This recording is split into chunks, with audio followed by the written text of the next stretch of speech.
Hello there, ladies and gentlemen, and welcome to episode 17. Sword and Shield is what I'm going to name this one. It's going to be fun. We're going to get the turn done pretty sharpish, and probably. I do have two versions of the game up here, actually. I've got our current game right now, and I've got the Allied turn 1, just so we can get an idea of what we're going into, really. So, after a bit of consideration, and I have spoken to a couple of people to get a few opinions. There are some strong opinions on what should be done with the MKB. Now, the one I think I'm going to favour here is essentially... Now, we do have 4 BBs over here. So we have 2 BBs separated. We have 2 BBs over here. I think what I'm going to do is actually consolidate the... it's great to have you there, Zaref. How are you doing there, my friend? Yeah, so what I'm considering doing is actually having the heavy cruisers either remain separated or just have the 2 BBs actually merge into this force and then have our forces link up over here. We do still have a heavy cruiser force over at Kandani, and there's a heavy cruiser force over here.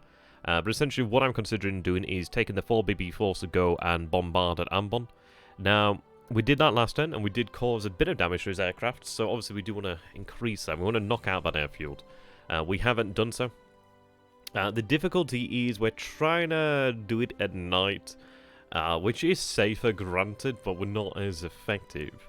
I am considering potentially lingering, well, doing it in the daytime, but I think it's probably worthwhile to continue at night. It means that we are safer, there's less chance for things to go wrong, a lesser chance of his air attacks. Now, we do have the other BB group over here. What I'm going to do then is actually have a move out here to actually escort the Kashino down to Kendari. Now, Kashino, we can get her to Kendari in 2 days, and I'll talk about how we can do that. We also have the Air HQ over here, which we can also get to Kendari in 2 days.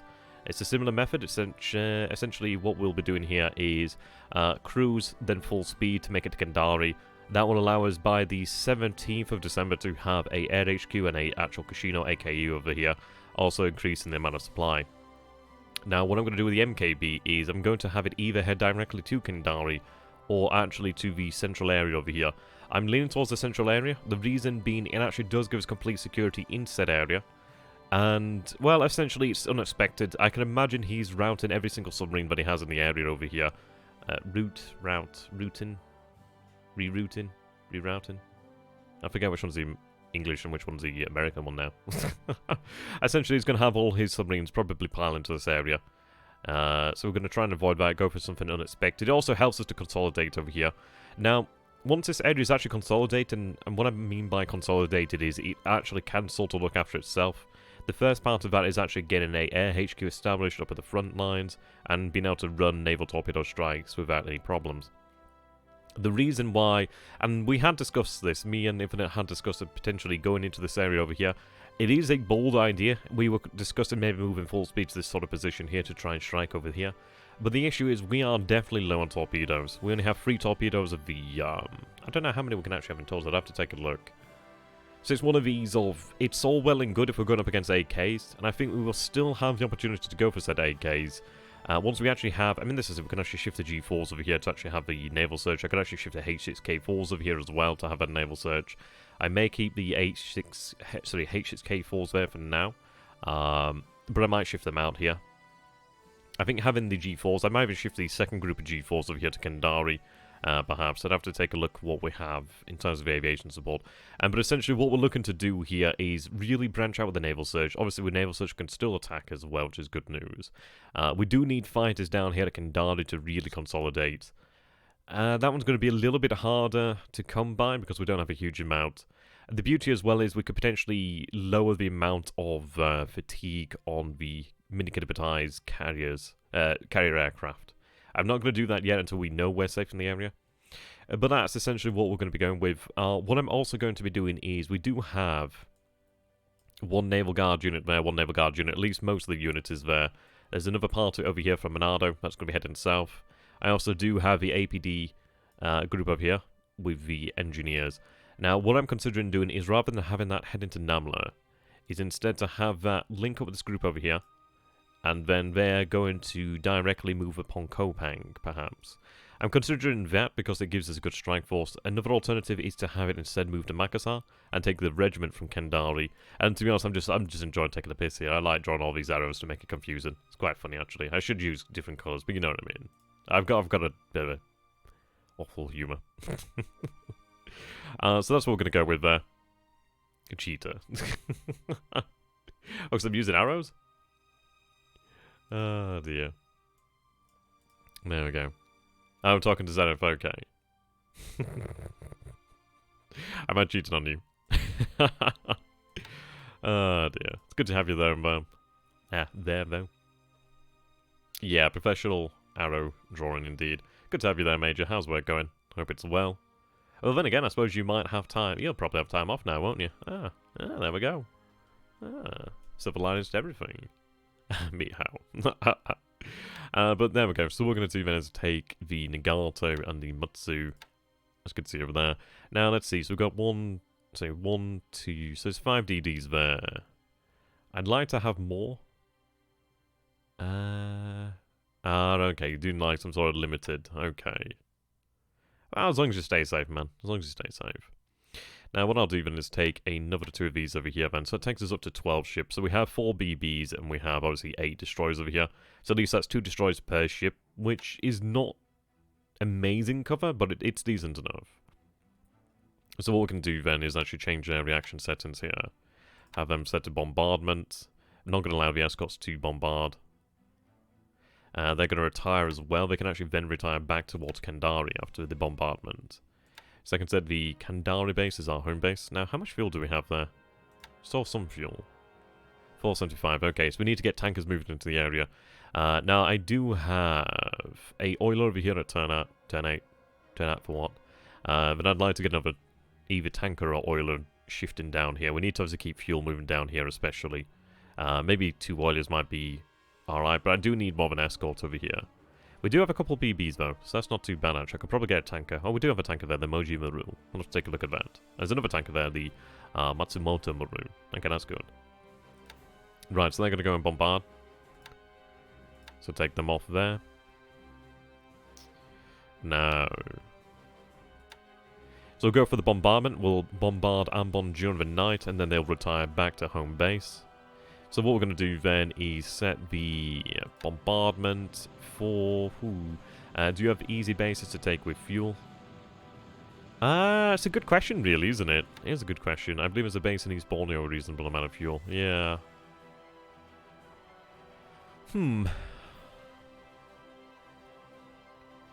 Yeah, that's a good question. It's nice to think about, but I'm going to try to not rely upon that. How you doing there, MB? How successful was the Pearl Strike? Well, we didn't have one, so... very successful in not having one. It was cancelled on us, unfortunately. But oh well. Right, so either way, I'm going to set some float planes up here. Okay, so what I've got here. These are the... this is a PT, isn't it? Yeah, we've got Pete's. Nice. Love the Pete's. So I'm going to send you to night. Send you to reconnaissance. There we go, over Ambon. Set any of the Pete's that we have. Oh, we only have the Pete's, okay. Okay, fair enough. Right, okay. I'm going to have these guys run night naval search as well, just to try and give us a little bit more of an idea in the area. These guys are just running in the day. Only the one over here. I could do it more over here, actually, in there. Okay. So we'll just continue. Continue running that. Yeah, that's a larger group. Okay. No wonder we're running 50-50 on the other one. But we're running that one at 8. I can run that one at 10 and the other one at 8. Just helping out with the actual... then again, fatigue's not too bad, is it? I guess what we could do is actually run them just at 8. Just maximise their longevity. How you doing there, Sean? How you doing there, JV? The Congo took a torpedo. She's got some damage, but she's on her way back to Kamran Bay to rearm and repair. Where she can repair, she could probably repair at Kamran Bay. I'd have to take a look if she's actually got a shipyard, actually. But it's more than likely she's going to be heading to the repair yards at Hong Kong once we clear out the mines. Well, what essentially happened is Dadman moved his US carrier group, and it's something that we actually found out about afterwards. But he moved his US carrier group to a certain position, and if you have them remain on station, then essentially what happens is if you don't alter the movement of the Kidabatai's magic move, they meet up, essentially. So you have like a surface engagement, and then it sends them back to where they have their home port. So, in all future circumstances, what we'd do is we'd just essentially have a surface combatant force attached to the AKB. There's a few ways we could do that. Yeah, it was cheesy, but it was cool. It was cool. It's something that we learnt about. Essentially, the thing is, this is a no-holes-barred game. There's only very few rules. Very, very few rules. So it was interesting. Yeah, it was a shame to lose the Akasutsuki. I was hoping that she might have been able to survive. Right, so Haguro over there. Okay, that's too many destroyers out from that. Okay. Obviously I took them there. So I'll put them back in there. Okay.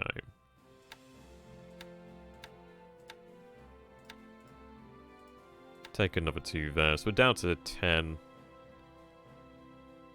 Oh god, no. 1, 2, 3. I'd like another one back.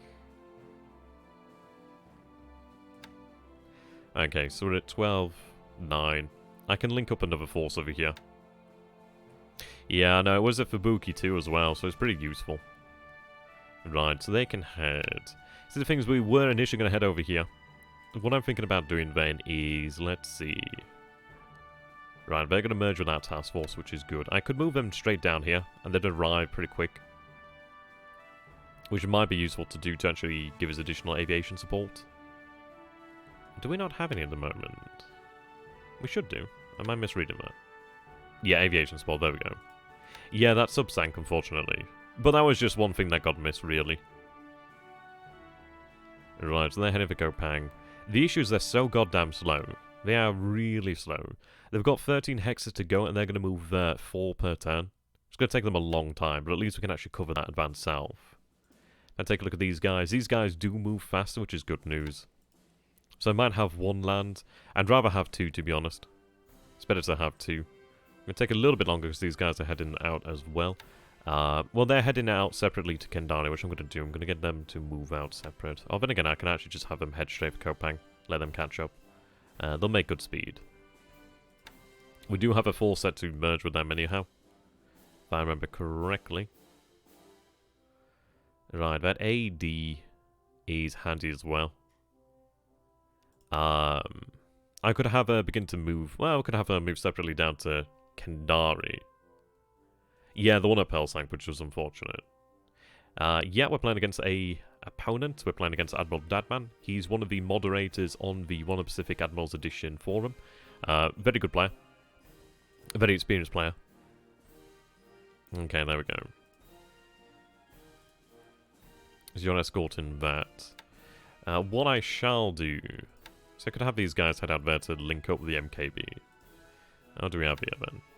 Right, we've got destroyers. Got destroyers and the heavy cruisers, okay. Now, what do I have here in terms of rearmament? I've got rearm level of 40. I don't have my manual on hand at the moment, actually. Could somebody give me an idea of what the rearm levels are? Actually, I'll just Google that. One Pacific, a rearm. If I could find that, it'd be handy. There we go. Right. So, yeah, 40 is very low. So that gives us the individual weapons there.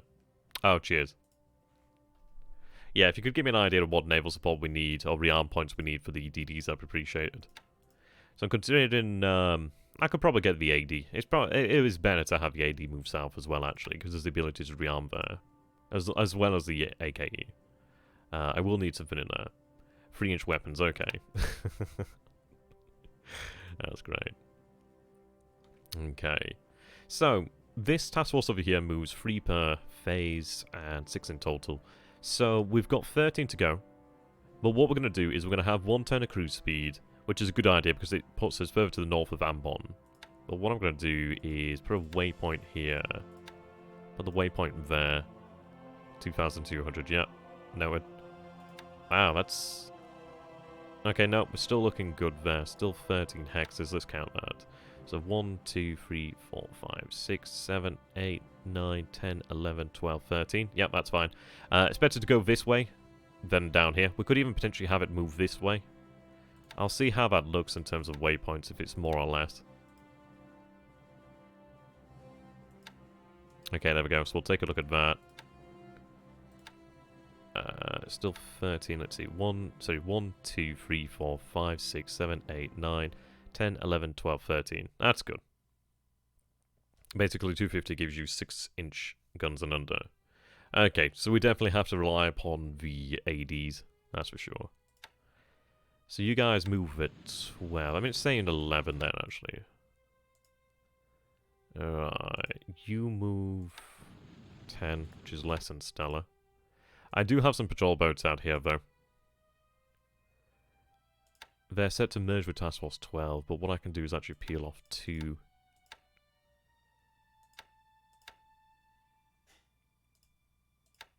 Shortlands, indeed. Right, you can merge with that force there. There we go. These other fellows. Right, I could have you... You're actually unloading here, just not potentially ideal.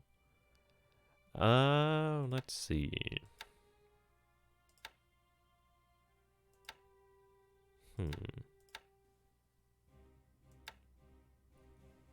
Okay. I think what we're going to do then is have a Hayamoto unload her fuel over here in relative safety. Gives us an actual point of proper fuel then. I'm going to have more fuel pushed up. I'm hoping that we have like some low-key tankers over here to use instead. They can remain on station. Right.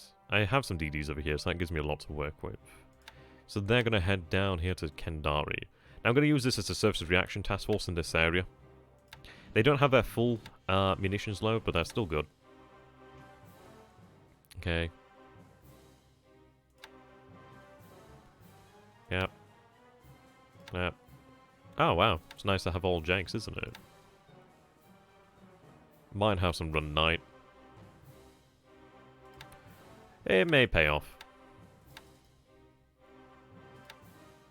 There we go. So what I will do then is follow. Not you. See, I can have the heavy cruiser force follow that. I can have you... I'm going to have them behind the task force at the rear. Though I do have a heavy cruiser force there. I could potentially have it patrol over here, just in case the destroyers do decide to come this way. That may be a good idea, but I do want to have them head down that way so we can actually rearm them. So... Yeah, again AS. We can get the AS to join in there, actually. That makes sense.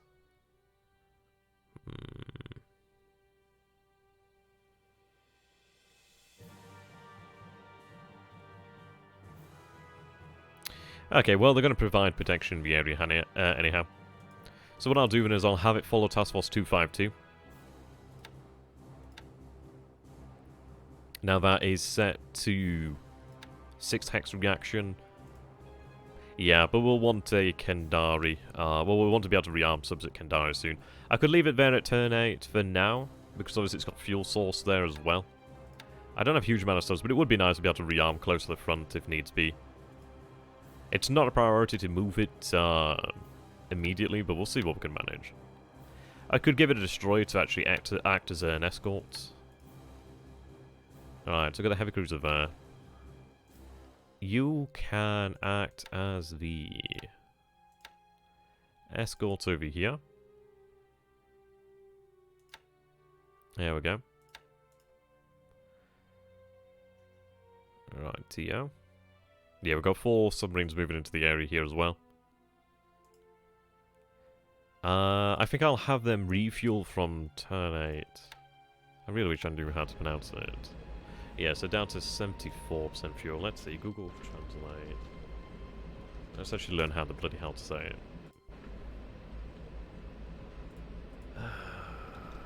Let's see, turn 8. Turn it. Turn it. Okay, turn it. Okay. Well, that's good, so turn it. Man, that feels nice to say to not be fucking up constantly. Yeah, so we'll have those subs head to turn it. And have them rearm. Now, I could split them into 2, which is probably worthwhile doing. Yeah. Have them return there.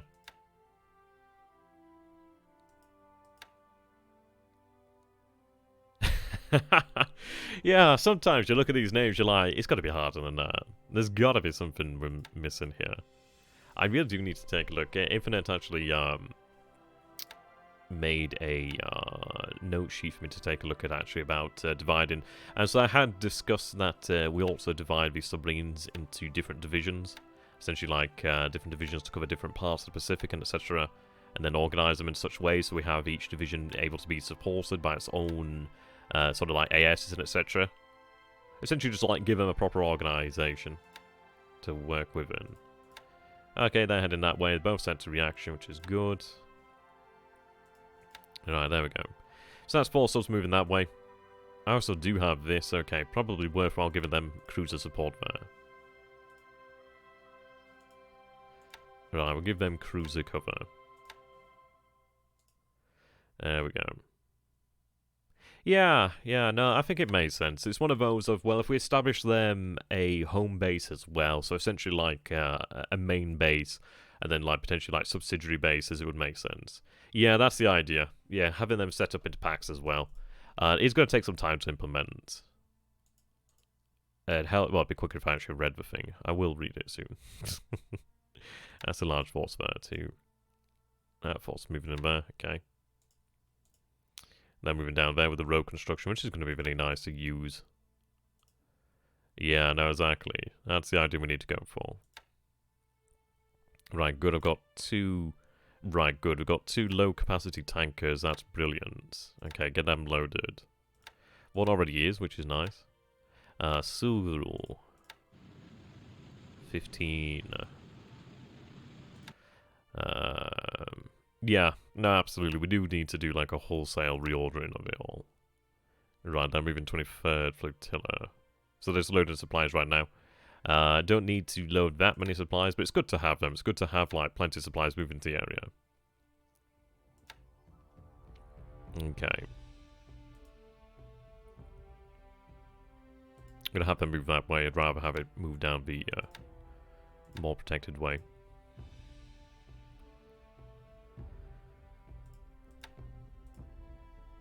Right, there we go. Do have the 21st Ave Flotilla heading down to Kavieng.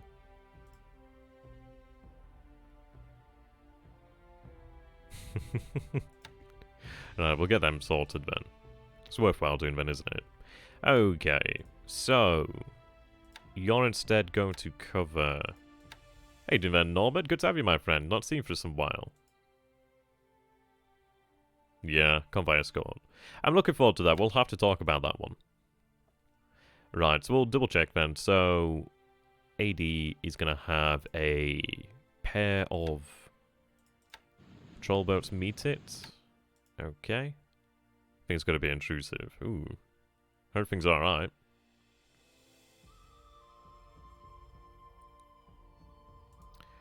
Speed they move, okay. Right, there we go. Yeah, so what we'll do then is run these guys at cruise speed today, and then we'll full speed them into Kandari's port tomorrow. I'll get about 2,500 units of fuel moving, which is not a lot. So, to be honest, I probably would like to send out another oiler. I could send out a high-speed oiler, but it is a lot of value there.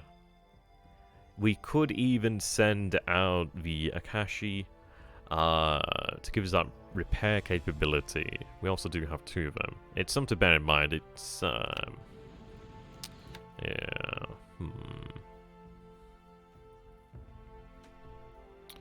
Well, I think what I'm going to do here then is take the oilers and have them docked in port, but just fill them up. How fast are you? To 15. You're 14. Okay. We could go for something of a dash in there and out.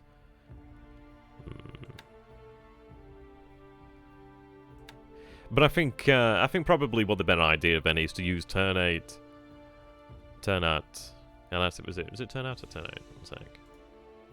Turn it. Turn it. There we go. Turn it. It's probably better to use turn it as our in-between point, just to try and reduce the risk to these oilers. I don't imagine it'll be long before it gets wise to that. We do need more fuel though. Well, let's take a look. You go 15.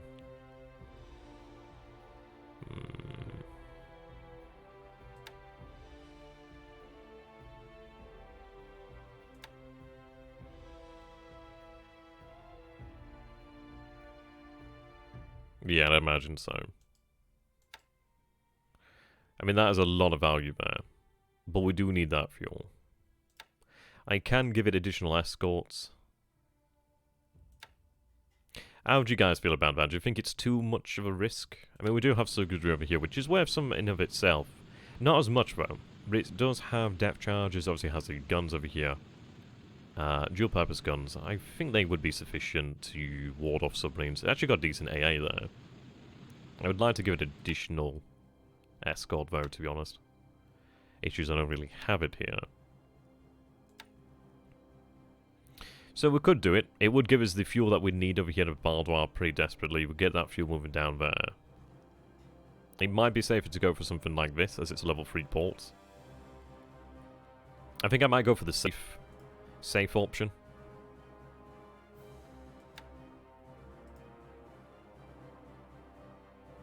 Well, yeah, that's pretty much it.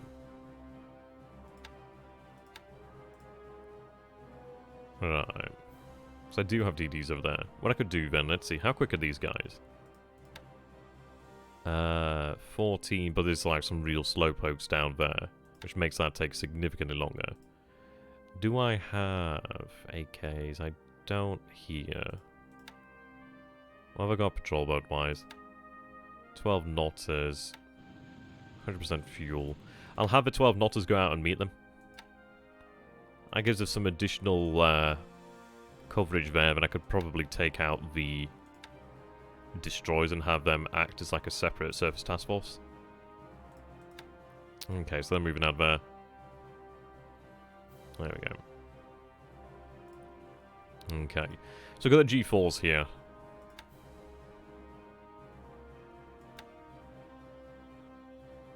Science free air base. Obviously, we're lacking aviation support there.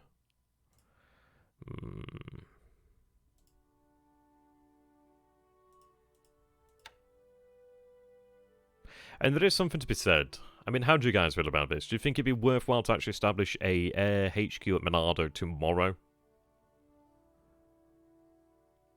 Or do we go straight towards Kendari? We've got an air flotilla heading out towards Kendari, but it would delay us. I think it's probably better to go for Kendari, considering I can be there in 2 days. It would give us a better position to work from, really. More important position. I'd like to do that because I do worry about these destroyers, but I think we can handle that. I'm so tempted to have the light cruisers move down this way. I really am, but I think what we have to do is try and get out to Monado.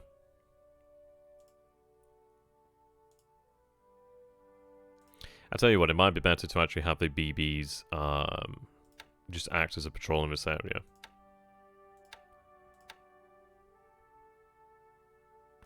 Yeah, no, I do think about that. It is a good point to make there. It is a very good point. What if I have them do that, then I'm going to be able to rearm us soon.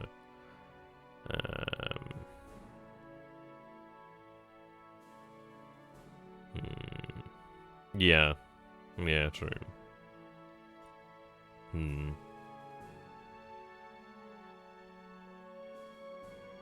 It is a good point. I think I'm still going to go with Kendari because I can have MKB move up towards this center to cover us. I think I'll have the BBs patrol this area here, perhaps.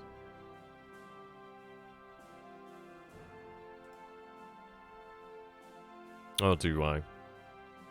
No, I don't think we need to bother, per se, but... yeah, I think we escort the force over here.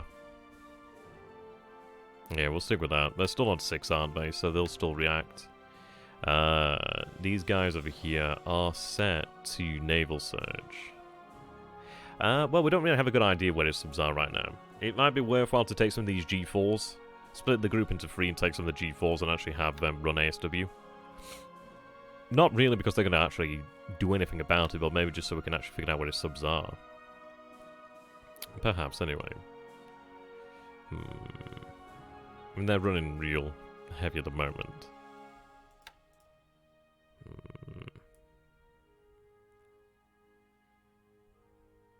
Yes, it is. This is against Admiral Dadman. It's good to have you there.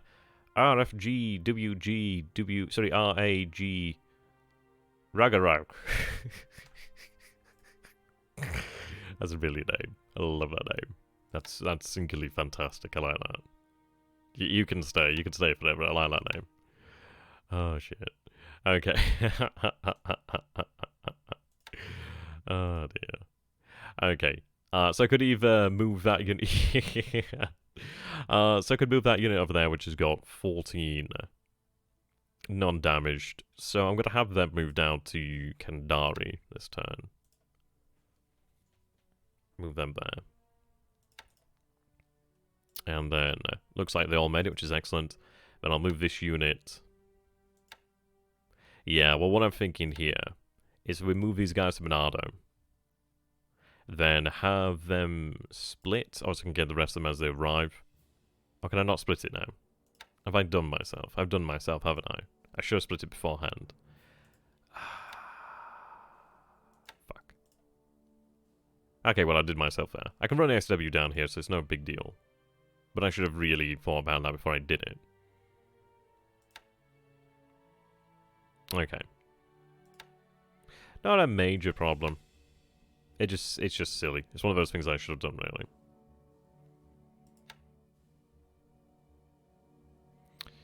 Right. What's our ASW range? So they'd be running 21 there.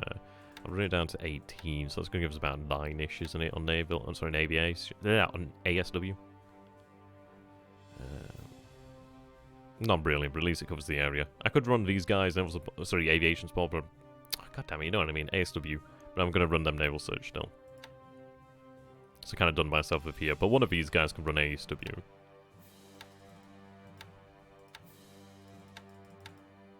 Oh, it's even less than that, 'cause it's 17, isn't it? I don't want to run them too hard.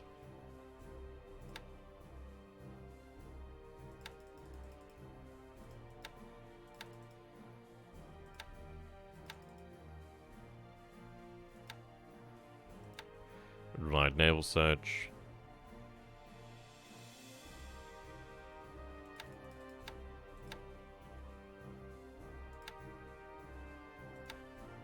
Not very much matters.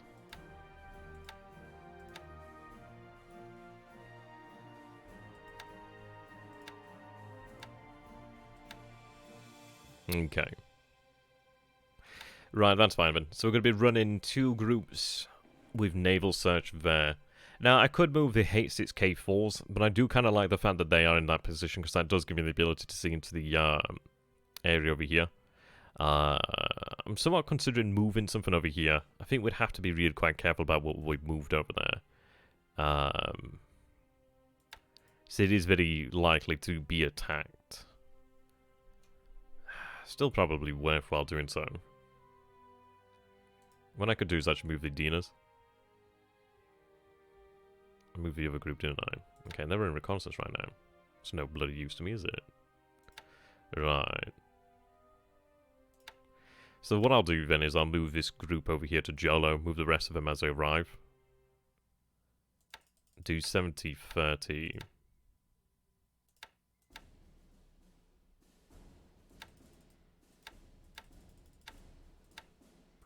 Right, we'll do that with them. So, hey, Dumessile, good to have you, my man. Yep, so that gives us Naval Search over here. We'll have Naval Search over here.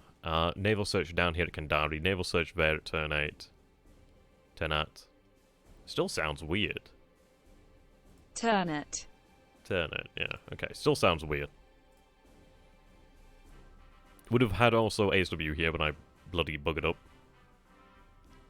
Can't be asked going back now, so we'll take it. But either way, they're going to be running Naval Search. Right, there we go.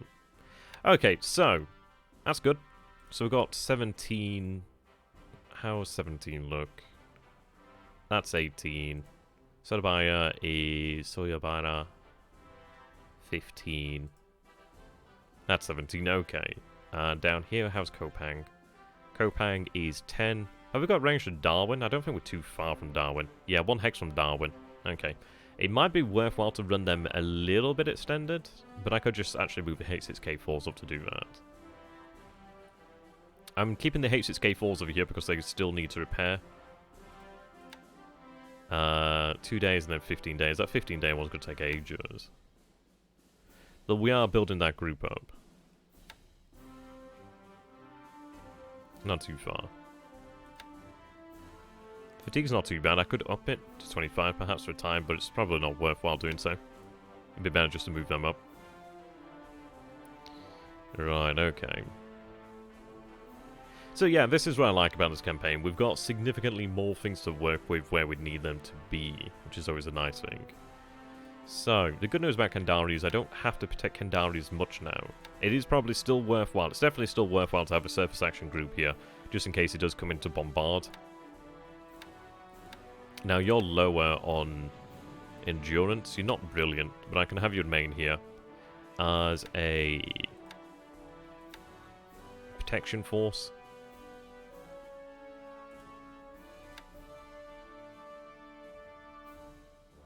Right. Absolute okay. Could patrol maybe to the south, but I think I might just keep them at Kandari, so if obviously there's a target coming to Kandari, they'll engage. I'd want to have them use that precious fuel. So that's Task Force 236. I could have 232 remain here, but I'd like to have 232 link up with the Minikitabatai. Okay. Yeah, fuel's becoming something of a premium. So I may have these guys escort, well, patrol here as well.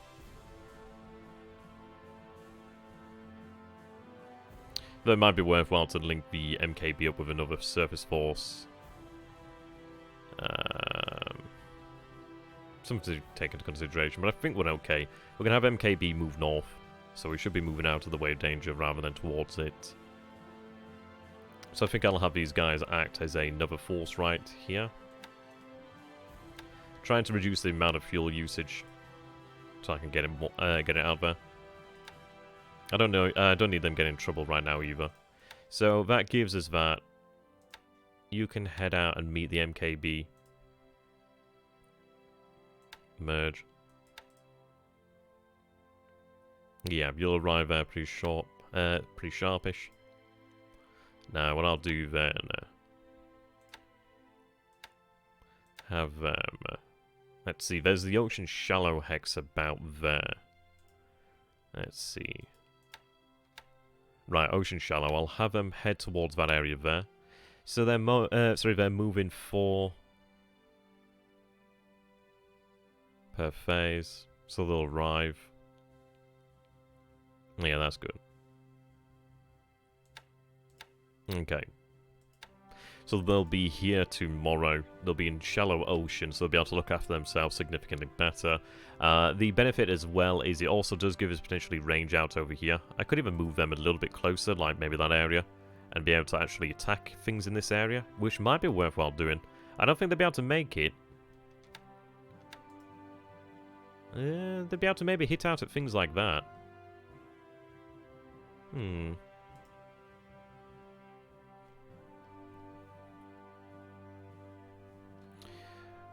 Yeah, I think we'll go for maybe that hex there then. If I can, that is.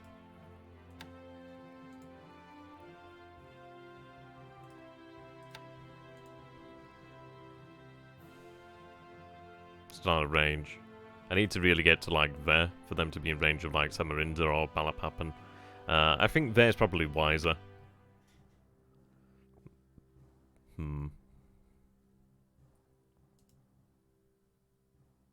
No, I think that hex is better than it gives us the potential to strike out. What the hell are you mean? Alright, so it's a force I forgot. Okay. So I've got Task Force 136.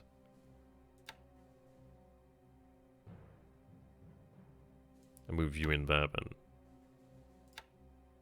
There we go. Yeah, these BBs will be heading back anyhow. Right, they're heading there. So I'll change them. No, yeah, still there. Okay. Yeah, what do you guys think of it so far then? I know it's been a lot. I mean, Jesus Christ, it's 40 minutes. Jesus. That felt like it went quick. Yeah, the subs are a bit meh.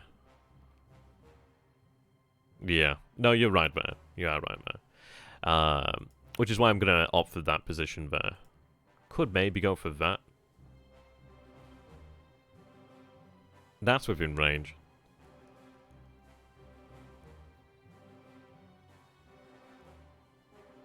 Puts me 9 there. Still 9. I'd have to really get there to be able to do much.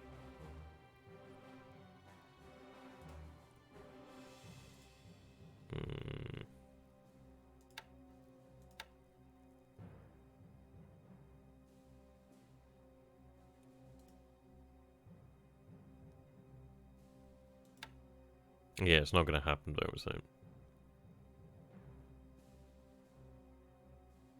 Unless I detach Tayo, then we'd be able to make that.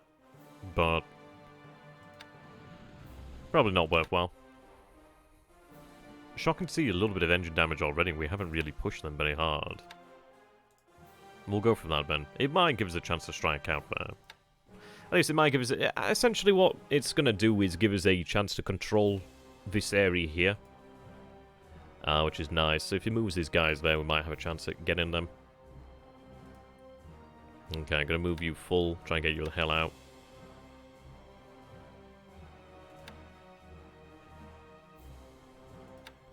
Alright, so you're going to head to Monado.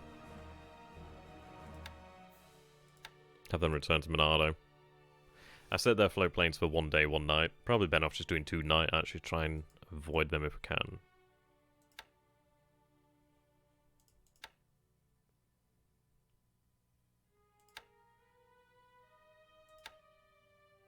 Right, there we go.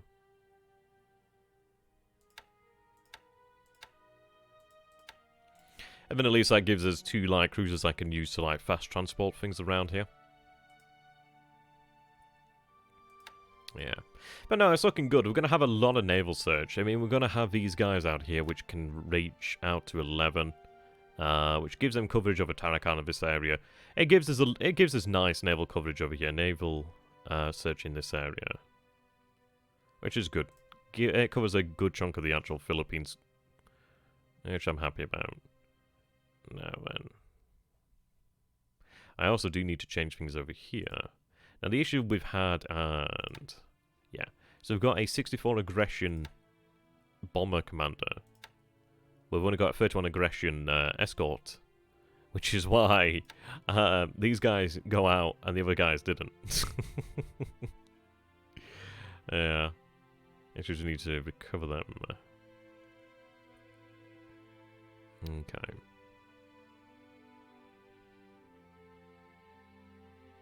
Builds up to 15 anyway, so I can't give them that many more. Give you another 2.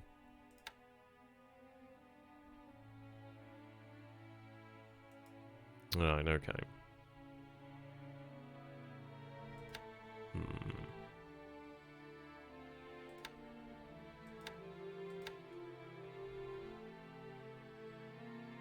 I think we'll go 20,000. It's not efficient, but I want to make sure we can still hit it. It's got 26 there. 36 there.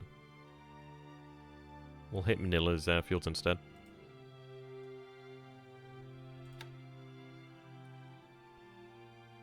Okay. These guys can sweep.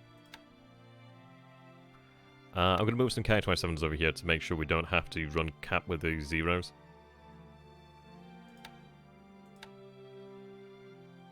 Run that over Manila. We're not doing a great job of the air war over here in Luzon, but that's because we obviously have a anemic air presence. Obviously I've stripped it as much as I possibly can, really. I don't regret it, it's just making, it does make things harder, significantly harder. Actually run them 25k. Make it 27 actually, a little bit higher. Alright, there we go.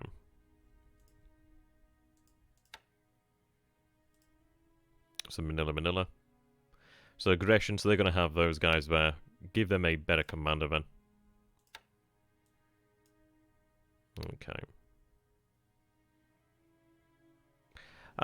Well, we're producing a good number. I mean, the good thing about... I mean, the actual ironic thing about the Pearl Harbor Striping Council is, well, we didn't lose any zeros there. I think we've only lost 13 zeros in the campaign so far. So, our production is able to really... We should be able to keep up with the numbers and keep producing, really, which is nice. We don't have really many in the pool, because I've obviously given out some reserves. But we have more or less enough to keep up with losses, unless we lose big. And if we don't lose anything in a turn, then we're actually making something of a surplus, if we can replace them. So it's alright, we're not doing bad, actually. It's not bad. Need aggression, right? It's a lot of aggression, it's a lot of air skill. Go with that, then. Vegeta. I don't think it's already assigned. I think it's when... I can't recall, is it when the... Have they asterisks next to their name that they're assigned? Am I correct in that, Major? Is it when there's an asterisk there that they're already assigned? Or unassigned? I forget how it goes. I think it's when they're already assigned, isn't it? I don't have it wrong. Ideally, I'm not wrong. Let's see.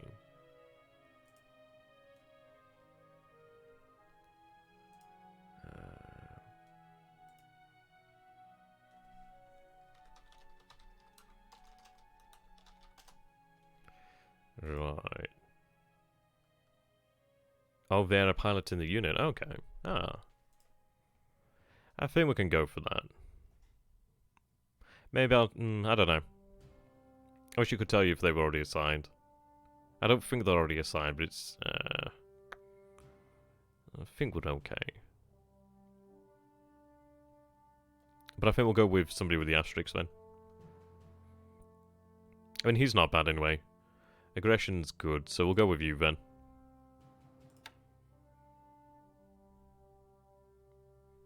I don't want to take somebody that might be commanding a unit more vital. Yeah, but I'm going with a heady amount of rest over here. I really want to reduce the losses of the lilies. Now, let's see. What I could do is actually move the Tojos up to run cap. That would be a nice idea. Get some Ki-27s as well, but the Tojos do a really good job of cap. So 80-20.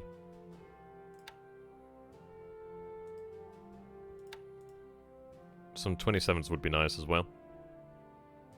We'll see reconnaissance, we need to retarget that. So Bataan, Clark, Iba, San Fernando and Manila. So I don't need San Fernando anymore. It's a hefty group as well.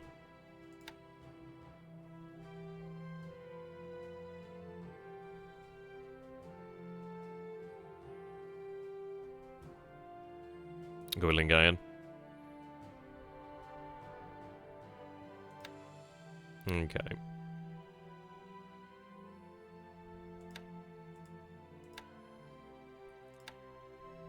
Right, so we've got K-27s there.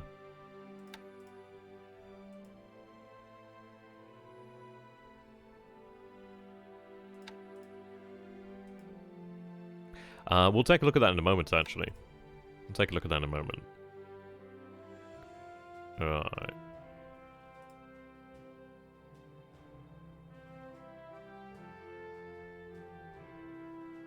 I'm going to shift this unit up there.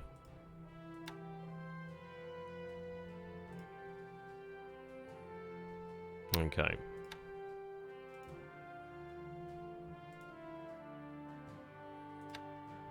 Then what I'll do is I'll take them like that. So stand them down. Escort, there we go.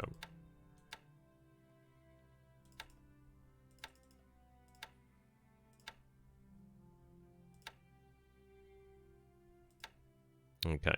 So sell K-27s like that. What I can do is take another group. And put them down to about 12. So we've got something of a very combat patrol there. We do have the Tojos to really do the killing. So what I could do is have the Tojos up higher. What's their maximum maneuverability? About 15. So I'll have them run about 15 there. So they're going to run a hefty amount of cap. So we can actually secure the area. Right, those two lilies can be moved up when they're ready to... If I had a rail line, I could move them down. So that's good. So essentially, that is going to give us a little bit more substance in the Luzon area. Yeah, you're right there, Sparring. Welcome, by the way. You kind of get used to the small font. You kind of get used to it. It takes some time, but you do eventually grow accustomed to it. You become one with the font, shaped by the font. Right, now I was actually going to have these guys moved, but I did actually discuss on the first strike room, which I fully recommend joining, by the way, guys. I can show that off now, actually, and not have to worry about giving away information. Yep, so if you go ahead and go into my Discord, which is Voice of the Osfront over here, there should be like some sort of link to join. But if you go ahead and just type in chat, like, show you now, like this.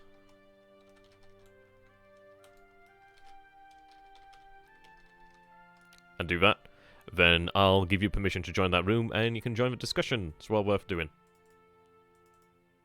There you go. It's not often you get to at yourself. People be thinking, what the fuck is he doing?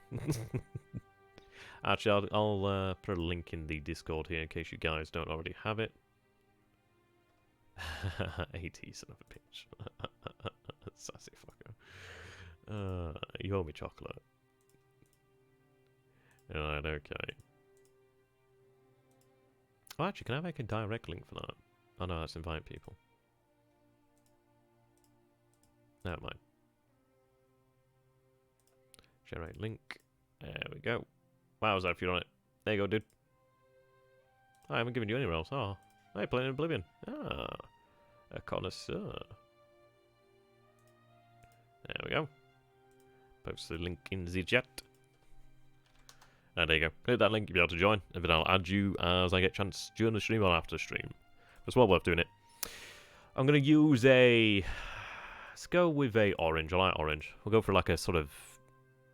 More like a red. It's like a very burnt red. Sorry, a very burnt orange. Looks like a burnt orange. Okay.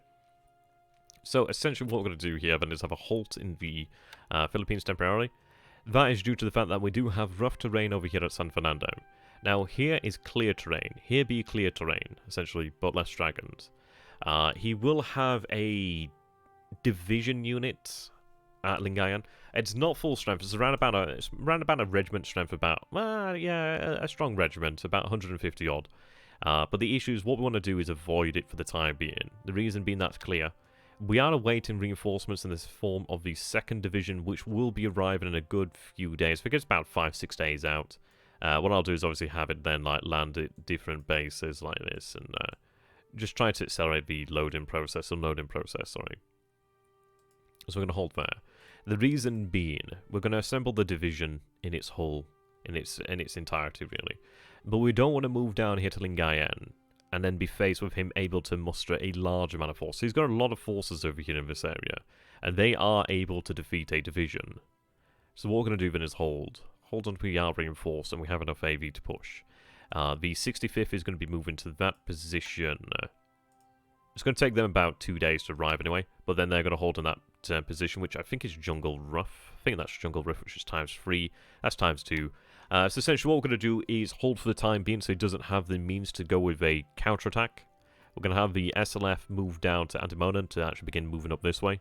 Essentially try and take Luzon from the south as well, if he concentrates to the north. What he's more than likely doing right now is feeling us out. He's going to know how much strength we have, and if we don't reinforce Luzon in the coming days, which initially we were not going to, but I've since decided to change my mind after some good advice, then he will be more than likely able to go for a counterattack in Luzon, so we want to avoid that. So these fellows are going to remain in position. We'll reform the division. Just tell them to remain here. So cancel move for all units. There we go. We'll put them all in combat mode. Certain units like this I can put in rest. So them like so. Oh, they're all in movement mode, aren't they still? Okay. All to this op mode. Now you can rest. Right, there we go. So this is good, gives them time to rest here. They do have a bunch of fatigue and disruption, so it's probably worthwhile to rest as much as we can. Gives us a little bit more to work with, really. Essentially, they'll fight a little bit better. Last a little bit longer. Right, there we go. So we'll have a period of rest. It'd be nice to see how much fatigue and disruption we regain. That'd be good. Right, so we'll have them do that. Allows the headquarters and etc. to catch up. So yep, you're moving there in combat mode. You've got a fair amount of disruption fatigue as well, actually. So I'll put you in rest mode when you do arrive. But I think we need to have you in movement mode just... Well, actually, I'll have you in combat mode just for now. Until you actually arrive. These guys moving down to Lingayen at full speed. It'll take them some time. So... we'll move in 30... Okay, it's going to take a few days. Oh, yeah. No, you're right, Ben. I'll have to double check that afterwards. They need to be planned for Batan. There we go. Batan. Well, Batan, Pescadores. Right, okay. Change them to Batan. Set all to begin planned for Batan. Right, there we go. Right, excellent. There we go. Yep, so they're going to move down there. These fellas are moving there. Now, 2nd Division's over here. Alright. What we'll do is, as it nears the Luzon area, split it into smaller groups so we can actually get more troops to unload faster, which is well worth it. And then link them up. So it's going to slow the Luzon invasion, but it's going to make it so we aren't driven back, really. It does give him time to actually dig in a little bit more, but I think it's actually worth it to have a temporary halt so we can actually form the division. Ideally, I don't know, whether we push forward with the single division or whether we await the 2nd Division's arrival. But either way, that brings us up to 2 divisions and a brigade. And then the SLF that's actually here at Luzon as well. Well, this is it, yeah. And he has the full capacity to do so. I mean, he's being very passive right now because he knows what's going to happen. I think as soon as he spots an opportunity to blood us, he definitely will do. He has rail lines, he has major roads. He can move very quickly. I wouldn't be entirely shocked if a lot of these units in strategic mode able to be moved up to the front quickly, if needs be. So there we go. Now, what do I have here? Okay. Right, now it may be potentially worth fortifications here. I'm not going to say it's a bad idea to build at least 1 level of fortifications or 2 levels of fortifications, depending on the time. I think 1 level of fortification might be able to manage. Maybe leave it at that. The reason I'm even considering fortifications here is because this is a ×2, this is ×3. ×3 is better, but ×2 is where we could be pushed back potentially easier. So we want to avoid that. So I mean, this is it. These guys in the ×3 will fight like... almost like 750-ish equivalent AV. Whilst these guys over here, even though it's a bigger force, would fight like 800. So you know what I mean? It's like... they've got more strength, but you can really see how that terrain makes a significant difference. And also that's being really like rough and generalizing there. Alright, let's see. You're moving the Sasib over there. Okay, they can dock and do that sooner rather than later. Right, over here, got the ASW. Okay, so we do desperately need AGs, we need the auxiliary actual support craft. The reason being so we can actually rearm PPs out here. I don't think we're too far away from having something like that. Let's see. What? Oh, do I not have a shipyard? No, I don't. I have one over here at Pescadores, however. Okay. Yeah, so 15 for the AGPs, 9. AKs cannot wait for those guys. Okay, so it's going to be a few days then. It's going to be a few days. I tell you what I probably will want to do is actually have some of these destroyers, when it is a little bit safer, shift over here to Hong Kong. I could even have them shift back to Japan, but I'd rather shift them to Hong Kong, so as we clear that. Okay.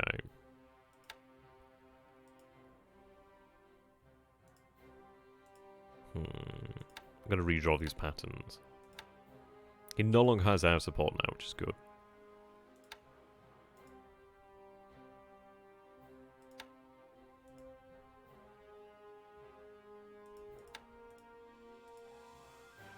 Want to make sure we shoot them up essentially.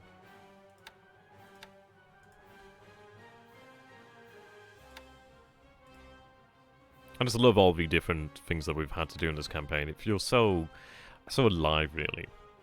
So dynamic. Just, yeah. We have things to do. And it's great. Okay. I am somewhat tempted to put these guys into service combat, but I think it's one of these of where it's not worthwhile doing. On the other hand, I could run them as potentially ASW groups, but even then it's probably not worthwhile. They are maneuverable, but they're not that maneuverable. I don't know. Though it might be worthwhile just to have a little bit of cover here, just in case. What do you guys reckon? Do you think it's worthwhile to split them into 3 groups? How many do we have? Is it 9? Got 9, okay.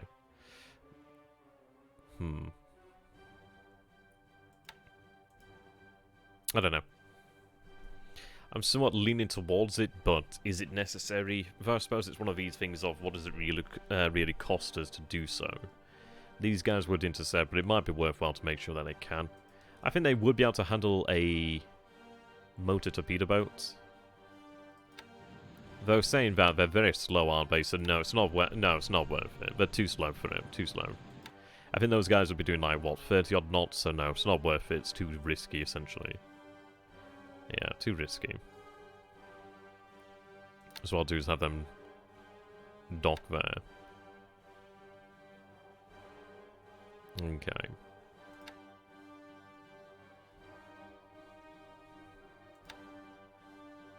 How much do I have here? 2.8. Sorry, 2.9. What are the roads like?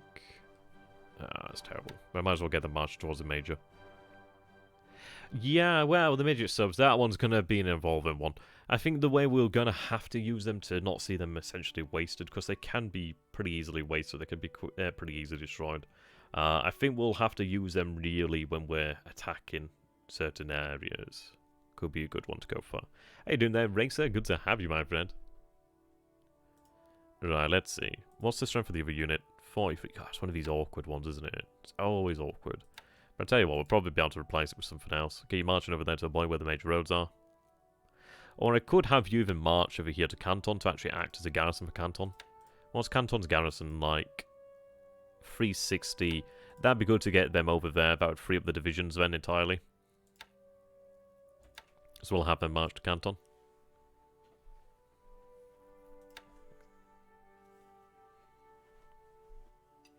Right, we'll go with that. Yeah, I've got a couple of regiments over here. I do have the 102nd and the 51st Reconnaissance, so it would be nice to move them out, really. Can't do as of yet.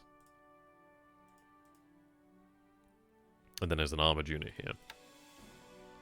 Act as a bloody garrison. Okay, well I've got a little bit more over here. The issue is I've got to reform the 51st Division at some point.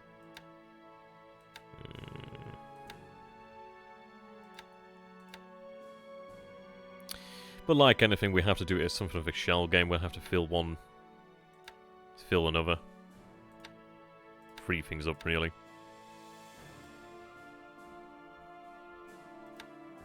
Now that armor could be very useful to actually have there. The reason is we do have the major roads. It might even be worthwhile to move it to the north.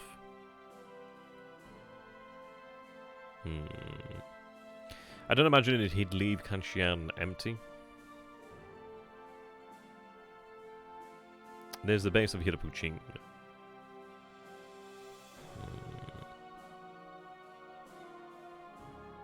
It might be worth doing. I mean, it's one of those where it doesn't really cost us that much to do so, actually.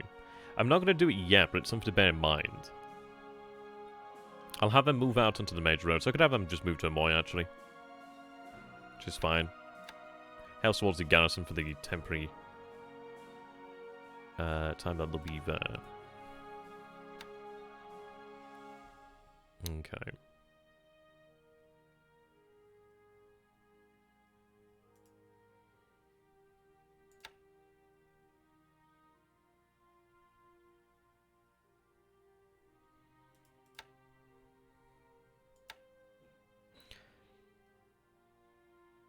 Right, have you move into Pescadores. I could use you to pick up and move troops elsewhere, like the base forces, essentially. Have them disband when they arrive. Okay. Topsy's over there. Right. So we're moving out the paratroopers as well now. Okay, got the DDs here. Okay.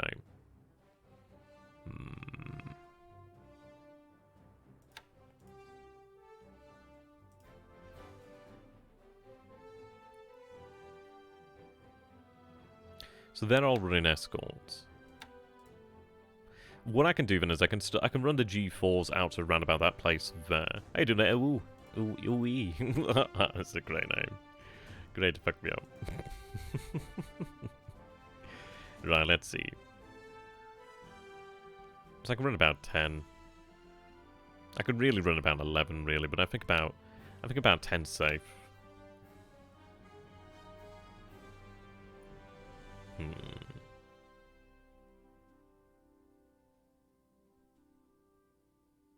I could go for about 11. I don't think we're going to get in trouble with that. Lingayan's 12. San Fernando's 11. So we'll go for that. It gives us a little bit more range there with the naval attack. Okay, we'll go with that. We do have our assets moving out in China, which is good. We do have the 17th Division moving there. Right, following those over to Hojo's. So nice escorts over here that I do need to make use of.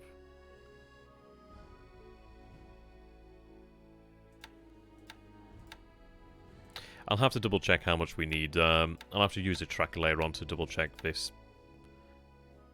I don't think it's... No, I don't think that's got enough capacity to actually fully occupy Shanghai. I think it's more than that. What size is the port there? Size 7. No, it might not be far off, actually. I'd have to double check the tracker just to make sure on that. Okay, what I'm going to do here then. So, tanker. Grab those guys. Oh, you're so slow.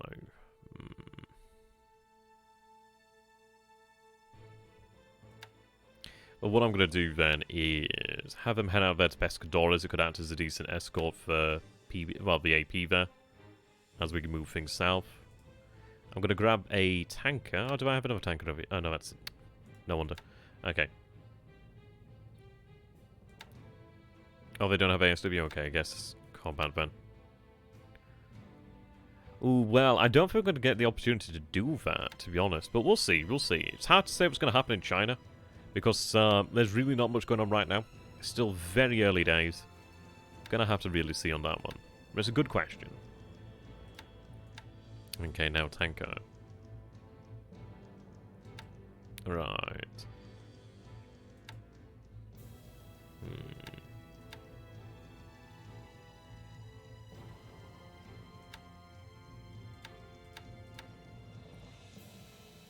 I'm gonna move these guys out to Pescadores.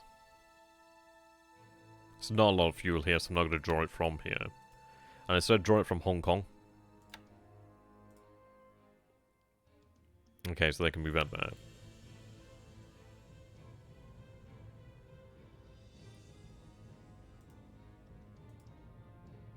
Okay. So I've got plenty of Dinas over here. I'm gonna divide by units. Like, can they not do ASW? That's weird. Okay, I guess not then. It's a shame. Actually, there's a lot of them, so I could probably manage that. Okay, we'll go with that.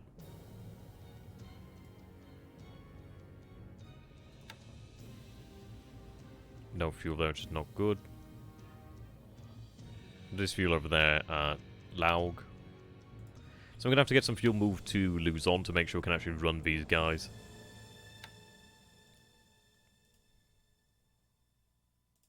Have them return and refuel. Right, go heading back. I'm going to retain that capacity for now.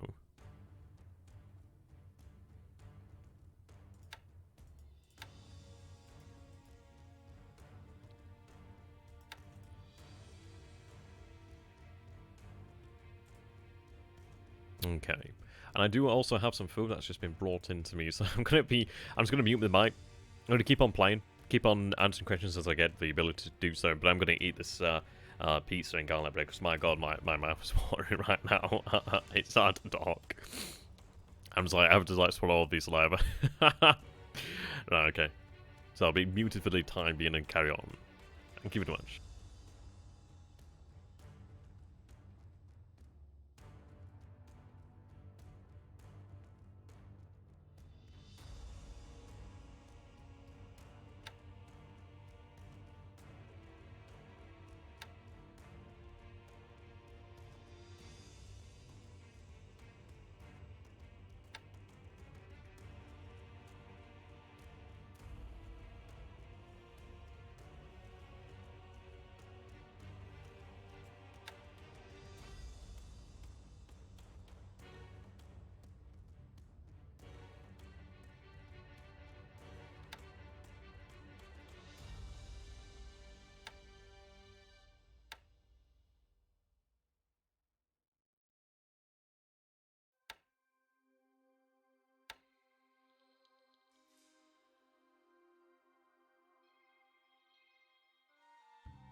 Okay, there we are. Thank you so very much there, guys, for being patient. Much appreciated, but I mean, this is the issue, isn't it? Like, doing it earlier. Obviously, this is usually why I tend to do things about 6, because I don't tend to get, like, disturbed or, you know, need to eat.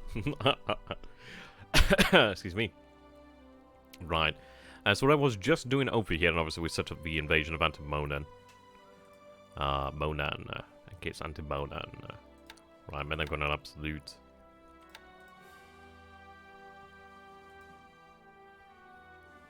Okay. So what we're going to do then is I'm loading up 2 base forces over here. The reason for that is we can actually have them sent down towards the Dutch East Indies on Malaya. Oh, hiccups. Okay. So that's going well. So essentially what we need to do now then is organise Malaya. Which won't take too long. But actually, just before I do that, I need to do something, otherwise I will forget about it. These guys, so Tony and Chikuma, will load up this unit. I was going to do it last turn, but it turns out, yeah, I don't actually have an airfield over here. I didn't realise that I didn't have an airfield. So it's quite amusing, actually. How much can I carry again? Right, 500. That's absolutely fine. I'm well okay with that. Hey, you doing better, Vulcan? You just missed the boring part of the stream when I was eating for about 10-15 minutes, so feel fortunate. Feel bloody fortunate. But I can have these guys head out to Lagi.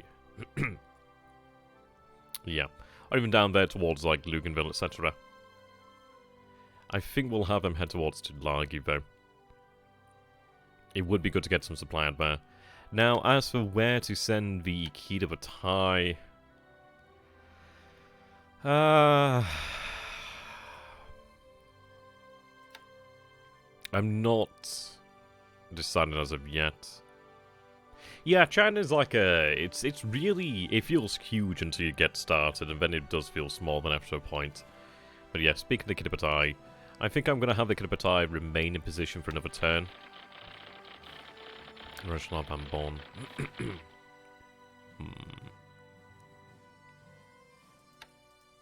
Well, that might be one of the actual possibilities there. The reason why I think I'm keeping them in position is I do want to cover the actual Wake invasion. I do have a significant amount of forces that are moving over here now, and they have arrived at Truk. The actual invasion forces are still on their way to Inuatok. So what I'm going to do is actually gather the invasion force at Inuatok, make sure they do not unload, that should be a good idea. Though saying that we could do it as a fast transport, but I'd rather have them as an invasion force, like a proper amphibious force. Otherwise I do worry how much they might get butchered. I mean, that's 2,000 men there. Right.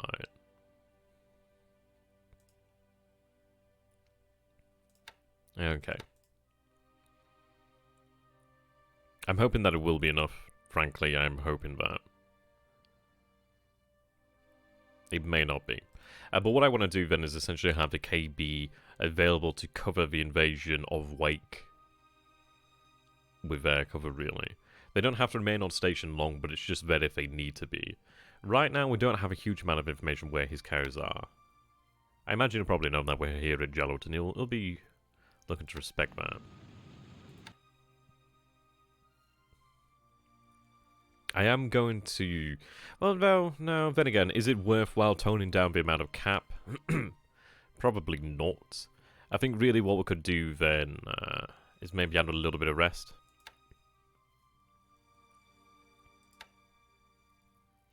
I think about 10%. It's not much, but at least it's something while they are here. I think if we were further away from the front lines, I'd increase it more, but I think it's probably worthwhile doing just having a little bit of rest in there.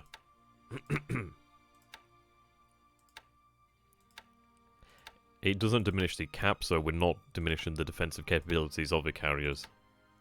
Just obviously our strike capabilities, but I'm going to have a little bit of rest in there. And that fatigue is not bad, but I'd rather try and keep it somewhat down if we can. These guys are fine. Yeah, they're fine as well. Okay. See, I'm going to have to move the patrol boats down there to the south. The issue is obviously he's going to be aware of something like that. He'll see that. And I don't imagine he'll be surprised. Right, there's no fuel there. Okay, well, we don't have much fuel with them. There's not much point with them. They do have more, but not much more. So we'll just have to manage for the time being. Right, sub's heading over there. And let's see, Quadulane has 15, thankfully. I'm so glad we have a decent stockpile of fuel at the Marshals for the time being. It's not a huge amount, but it's enough to keep us going. So I'm going to have these submarines actually go ahead and refuel at Quadulane, and then we can actually have them move elsewhere. I mean, as to whether it's worthwhile retaining some of them in the Marshals, potentially so, but I'm not convinced we need especially large numbers. Okay.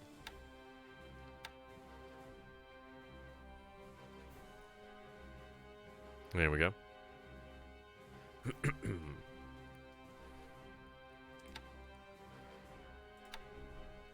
So we'll have a little bit of rest then for the KB.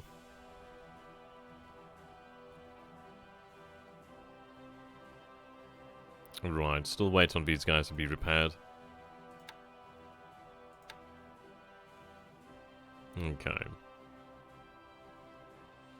What I'm going to do then is run them 50-50, but I'm going to run them out to 18 hexes. It does give us a little bit more out here. A little bit more naval search is probably worthwhile for the time being. It is going to build their fatigue, but they can handle it with 50-50 and the reserves that they do have. Now, what we're going to do as well is we're going to fly a aviation unit to Marcus Island. So let's see, I've got the H6K2Ls right here. Okay. So they're moving the first naval construction, seems. Or have they just finished moving that unit? I think they've just finished moving that unit. I think they moved it to Aoshima. Where's the rest of their units? Oh, okay, it's in different units. Okay. Right, makes sense.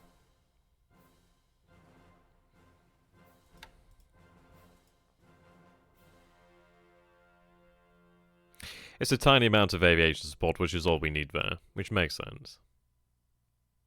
Then we can move the rest on. I'd like to make sure we can try and make use of the Bonin Islands. Now, what do I have here that's not been moved out? Can you be moved?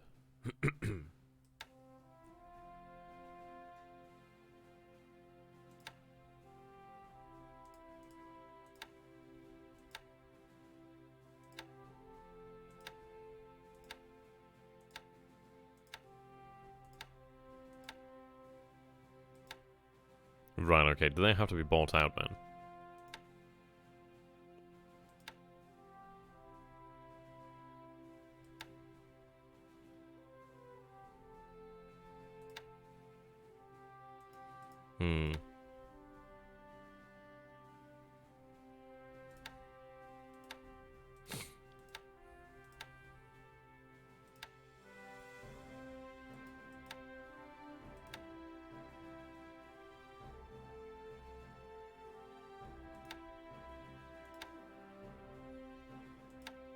Okay.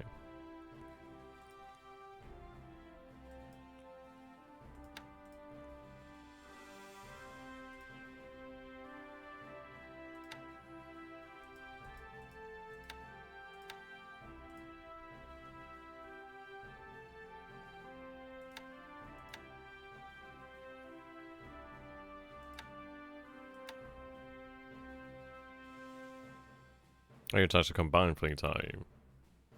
Oh, you're static, that's why. But I don't need a whole lot. So what I can do is actually have this move out towards Tokyo. Let me see. What I'm going to do then is grab the H6K2Ls. I'm going to transport elements of the base force to Marcus Island.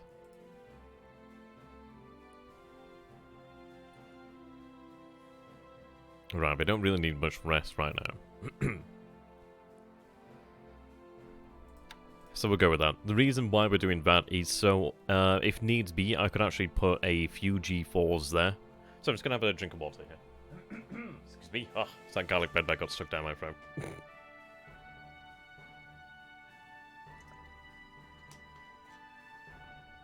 Yeah.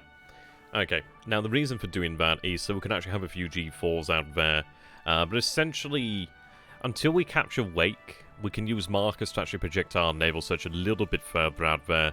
Just have a little bit more knowledge of the area. I mean, what I envisioned is taking the G3s over here, having them split into the groups of 3, and then just having about 9 or so of them just remain on Marcus Island to run naval search for the time being. A 9 from Marcus. Sorry, yeah, but 9 from Marcus. They could run. They could run 18 at extended. They could run 15 normal, I think it is. Which is not huge when you look at the Pacific, but that's still a decent amount of range. It gives us a little bit more prior warning over there. But essentially gives us a little bit more over here in the northern areas, which is nice. It also makes it a usable, viable airfield for us if we need to use it in an emergency. The emergency I'm describing, I don't have an idea how that's going to shape up, really. It'd have to be quite the emergency. But I think it's worthwhile doing. We don't have to move much of the base force there, just a little bit of aviation support would be fine. Just to keep it operational. Okay. Now over here in Malaya. What I think I might do here, but let's take a look. Yeah, it's massively overburdened. There's a lot of them there.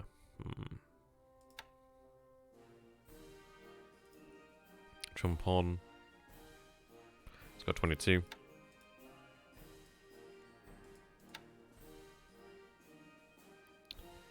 Okay. I can divide that unit, however. Oh, I've already... Right, it's already been moved here, so I can't divide it. That's a shame. Okay.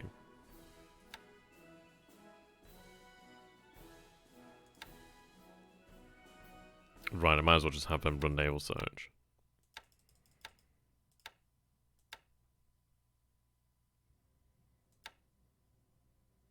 Just some over here at Camaran Bay, Jolo and Singora.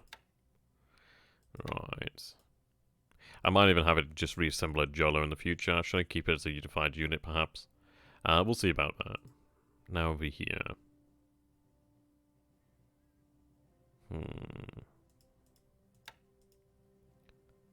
Oh, we are going to go for a shock attack over here.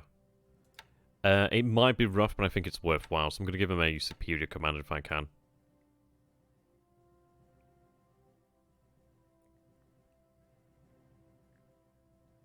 $67. What do we have right now? 60. I guess it's okay. It'll be alright. Yeah. There's a decent unit over here. I think it's about 30 odd AV, but it is clear terrain at Georgetown. So we're going to go for a shock attack and hope that we do take Georgetown. He's probably going to have to move these fighters. So he's going to have to probably move these aircraft out of here today. So what we're hoping for then is, even if we don't take the base, obviously it's still going to force him to move it out. Obviously he can't take the risk of leaving them there. So we'll go for that. It's not a bad force. It doesn't have any support, however, but it still has 4-4 infantry squads. It's got some AT guns. It's got some howitzers as well. It could also be it could be better prepared, but it's not terrible. It's about a naval guards unit of strength, really. So we'll go for that. But that's going to remove a decent chunk of his air power out of the area, which is very nice. And there's 17 aircraft there, so if we can actually knock them out of the area, or at least take the airfield from him. And if we fail, then we'll try again. Hopefully we don't fail too badly. I mean, it is clear terrain. It's not an especially strong force. They don't have a lot of experience nor morale. Yeah, and I think they might have at most 20, 30 or 40 experience. But I think the morale's like in the 10s to 20s or something of that nature. Whereas we have 90 and 95, which hopefully will make the difference there. So we'll go with that. Now then, let's see. I need the salaries down here. What I will do then is take the...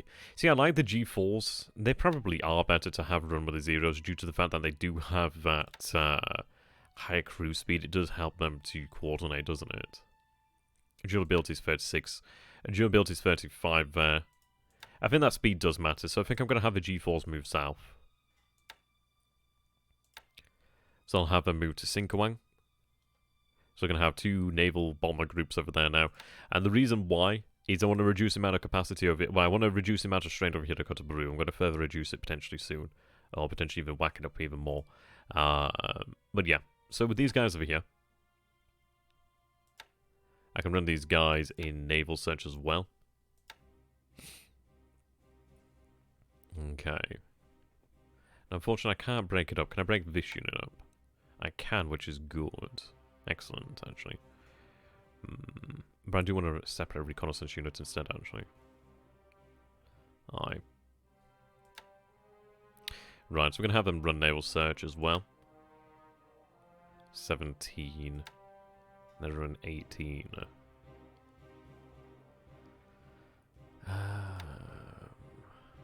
That would whack up there. Yeah, so we'll have them run naval search there. On 50-50 once again. Have it down to 6. That on 6 as well, okay. I think I'll tone that down, perhaps. How far is Batavia? Batavia's well within range, which is good. Yeah, so in reality we don't really need that huge range, so that's good news. So I can knock that back down to 15, so they're not going to be suffering anywhere near as much now, which is good. So yeah, there we go. It still gives us actual range out, down in towards this area. That's 16, so that's why we were detecting those guys. But I should be detecting those guys from Kandari now anyway. Yeah, 15. We're running 17 over here. Yeah, we're running 17. So that's excellent news. So essentially, we do have the entirety of Java covered by naval search now. And once we actually get the supplies into Sinkawang, I'm going to have about 17,000 tons of supply move into Sinkawang in about 2 days. Literally 2 days, so that's what we're hoping for now.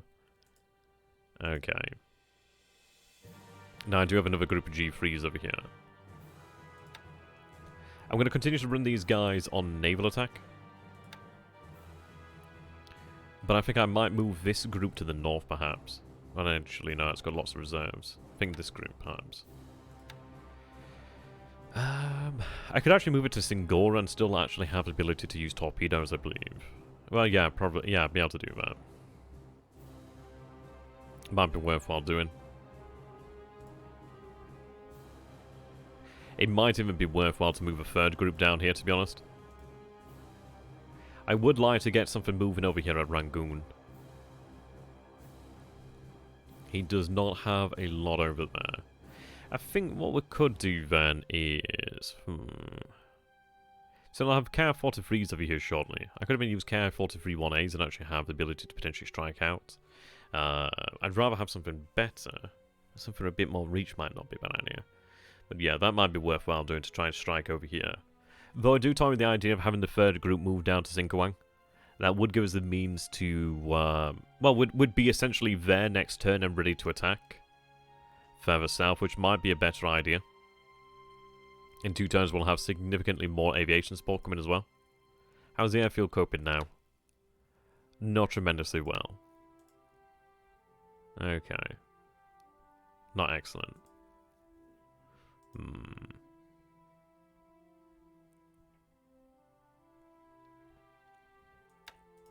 Right, okay. See, I've got a lot of AKs, so I'm going to have to get forces loaded up at Kotobaru to head south. Whether we do take Kwantan next turn is going to be an interesting one. I think we'll have a good chance, and I'm going to use the new thing I learnt about over here last night. Ooh, look at that. Ooh, look at that. That's cool.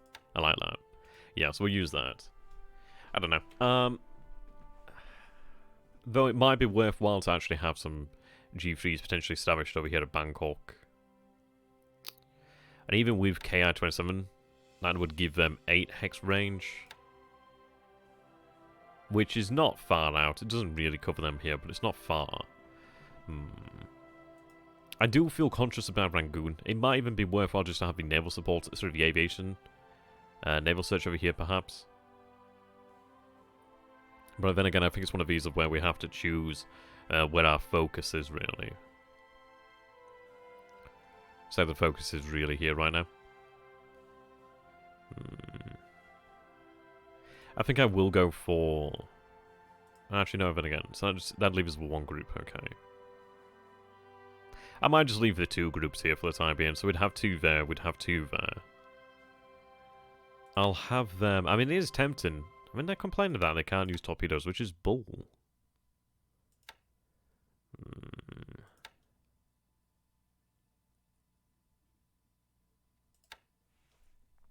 I think it might be just a lack of torpedoes here. And in fact, what I'm going to do is actually build up the amount of torpedoes that we do have, because we are going through them very quickly. Need to make sure we do have them on hand. It does use about, what, 200 supply for 20? It's worthwhile to have them in the unit. Right, we'll go for that. Gives us a nice stockpile. Yeah, now they're not complaining. Come on, you shouldn't be complaining. You're fine.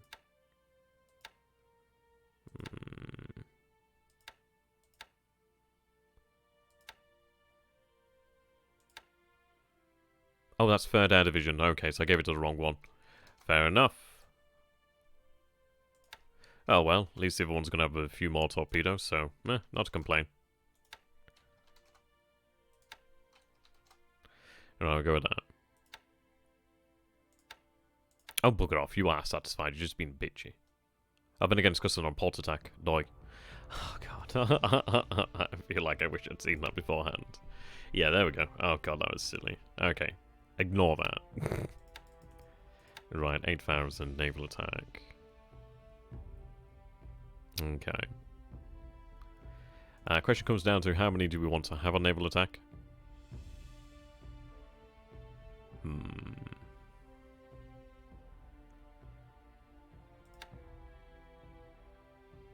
We may want to stand a group down to actually rest and have one group actually run the naval attack.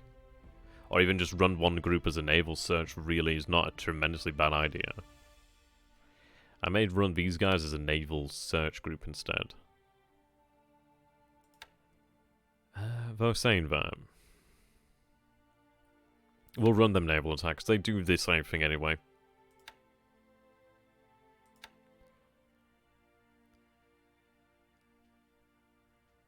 Yeah, we'll go for that. They can rest when they're dead, really. Okay, 8,000, 8,000, 14, 14. I could potentially push it to 15, but then again, it's not sure that we're going to have cover there, so I don't want to push it. Push it to the limit. Ah.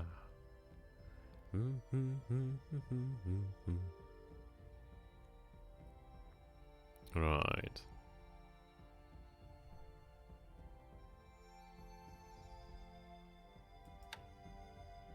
Oh, we're going to really overload the airfield, but we must.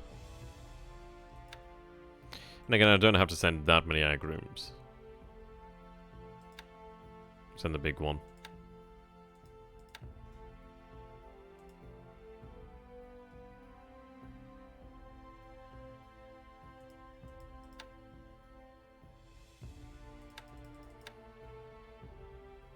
Okay.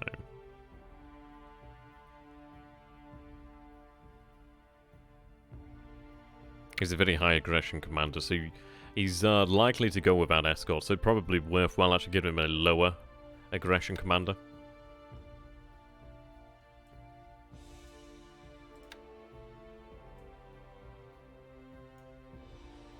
Oh my god, they're all aggressive. Besides that guy. He's not very aggressive. So I'm going to give him that, Sanokawa. Sanokawa.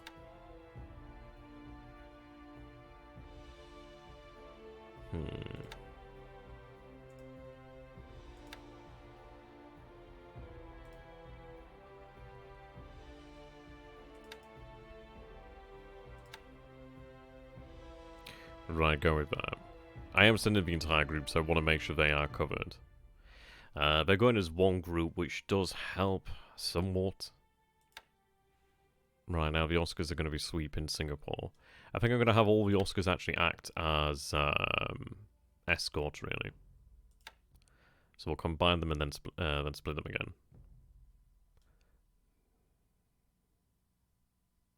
Okay. Be worthwhile having some K-27s here, really. But it'll do.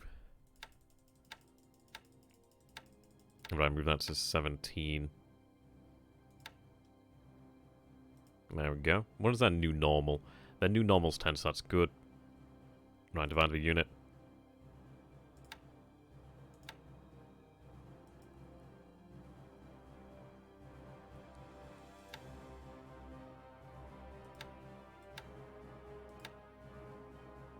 I can just tell them all to do the same thing, really. Right, so escort over Singapore. Set all careful to freeze to do so. 17,000 feet, that's fine.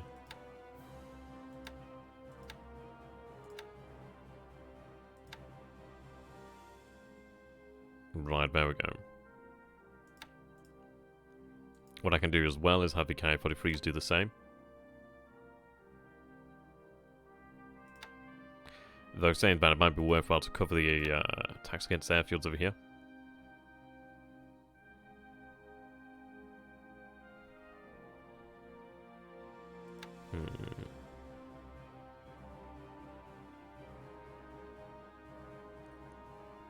I'm saying that I'm going to have them all stand down for the time being.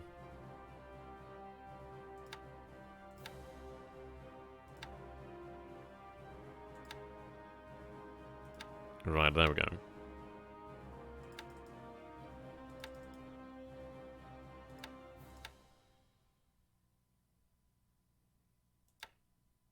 Right, then we have these fellows.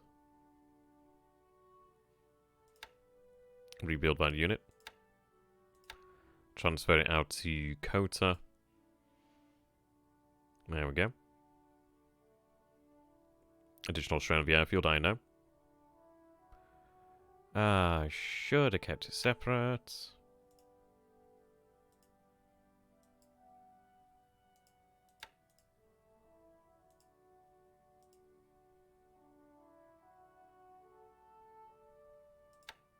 Where's the other part?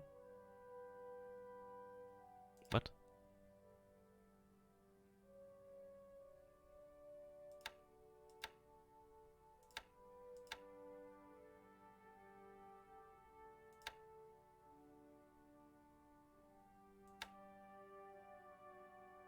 Oh, it's moving by a rail, isn't it? God damn it.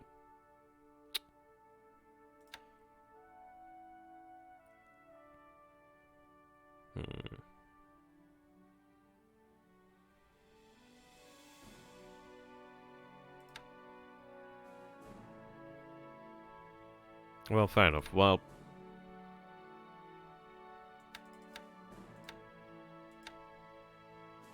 run a cap there.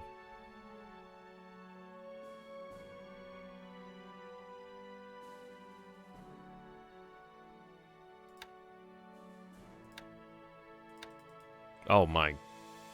Oh, thank God for that. I was going to say they're so so terrible with their range there.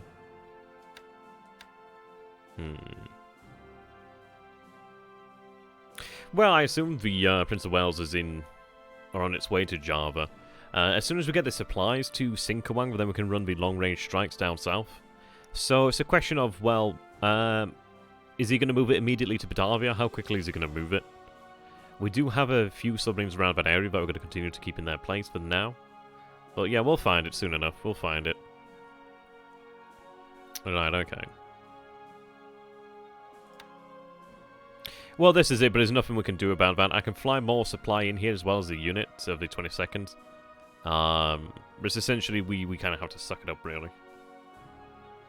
Is more supply in 2 days. I can fly a little bit more supply in. But other than that, there's not a whole lot I can really do right now. Right, I think I'll cover the Palembang force with air power.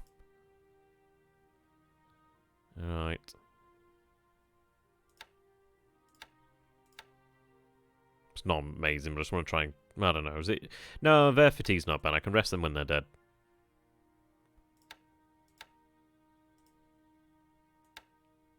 Right, so they're going to cover that force, which is the Palembang force.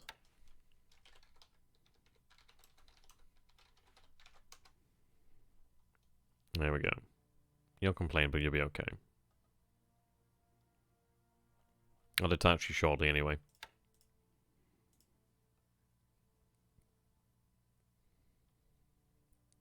Okay, that kind of that supply in there. Additional there.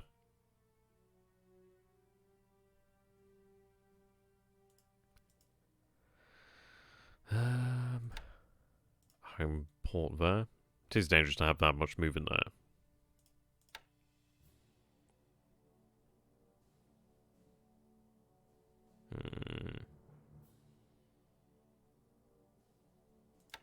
Probably better to have that head to Kota.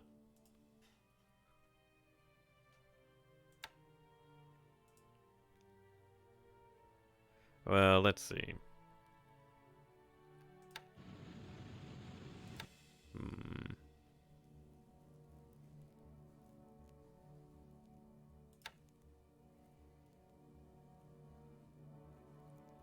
Where's that regiment?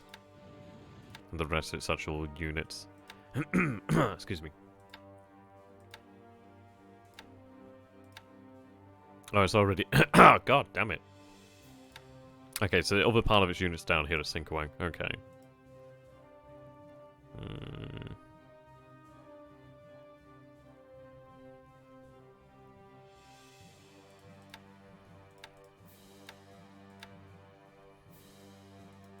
Well, we'll link them up in the future. I'm going to have it head to Kota Baru then.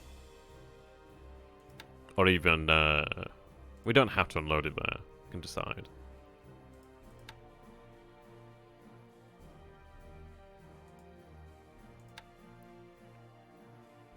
Malacca, Johor Baru.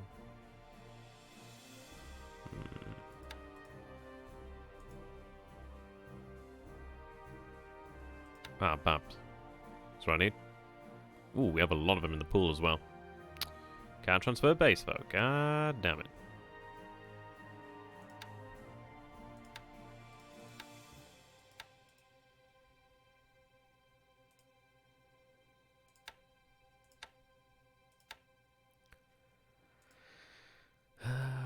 Give me a reconnaissance. Oh, do you need a... right, okay. Might have been why I kept it there.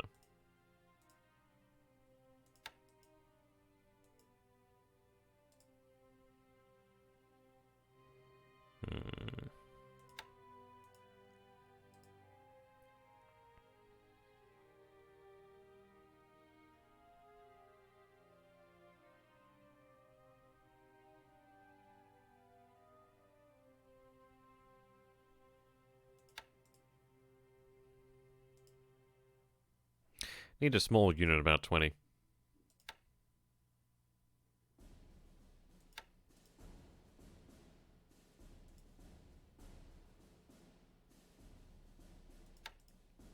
I'll march a aviation unit then, I guess. It's not ideal, but I don't really have anything I could spare right now. What are the roads like? Oh, it's major anyway, so it'll not take long. And then they're on the rail line anyway, then, aren't they? And to be honest, that's probably a good idea. That's probably a good idea.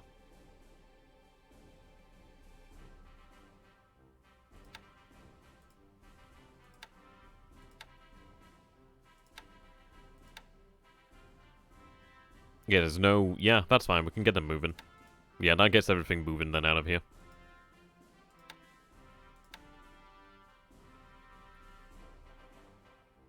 Ship them out afterwards. I'll just ship them out now, actually.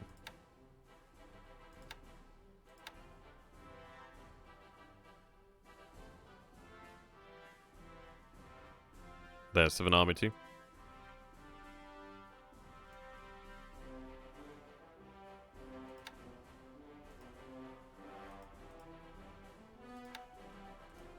Right, excellent. Get 7 Army moving down to Kota, which is going to really help us out significantly. Yeah, so he's going to give us that command radius of 9. So from Kota, he'll be able to aid us all the way down to Singapore from there, which is brilliant. It's exactly what we need. So get those headquarters moving. Beauty is he obviously does have a lot of support. Yeah, a whole bunch of support. That's always a nice thing to have. Helps us out. Very nice. Alright, what do I have here?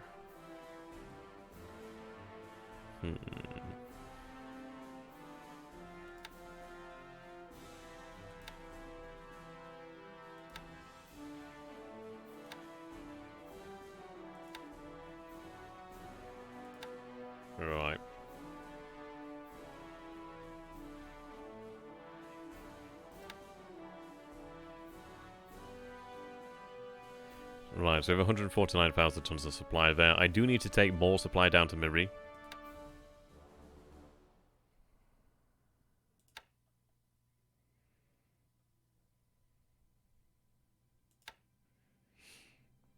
Okay, cancel that. Have them dock. Load the construction units. Verify. Then you can move that supply down to Miri.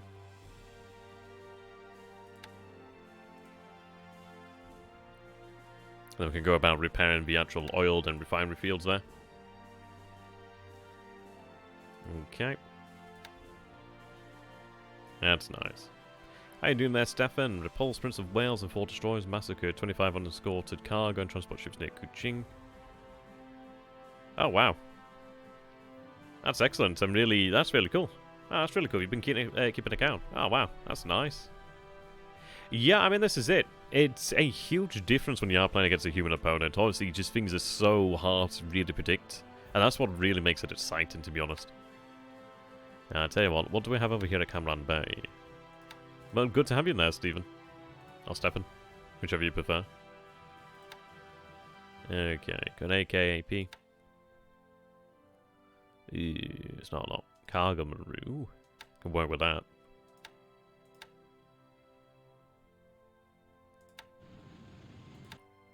Standard C can be taken out. Tarakan soon. Yeah, Tarakan soon. We do have this Naval Guard unit that are moving up here to take these bases, and then we can have it set to take Tarakan. I'd have to double check and see how strong Tarakan is. But yeah, soon we'll be able to manage that. We'll be able to manage that real soon. That's probably the one that we could manage safest. Yeah, it's got a lot. It has got a lot. It's listed at 9191 there at the moment. It's a nice little base as well. I'm going to say soon. We might not want to go for it immediately until we can actually cover it with cap. So obviously that means having some aviation support and some K-27s or whatever. Right, what do we have over here then? So I've got 81st Naval Guard. Where's the rest of the 81st? Camran Bay and Guam. Oh, it just had to be Guam, didn't it? Oh, bloody hell. Well, you're loading up the 81st, okay.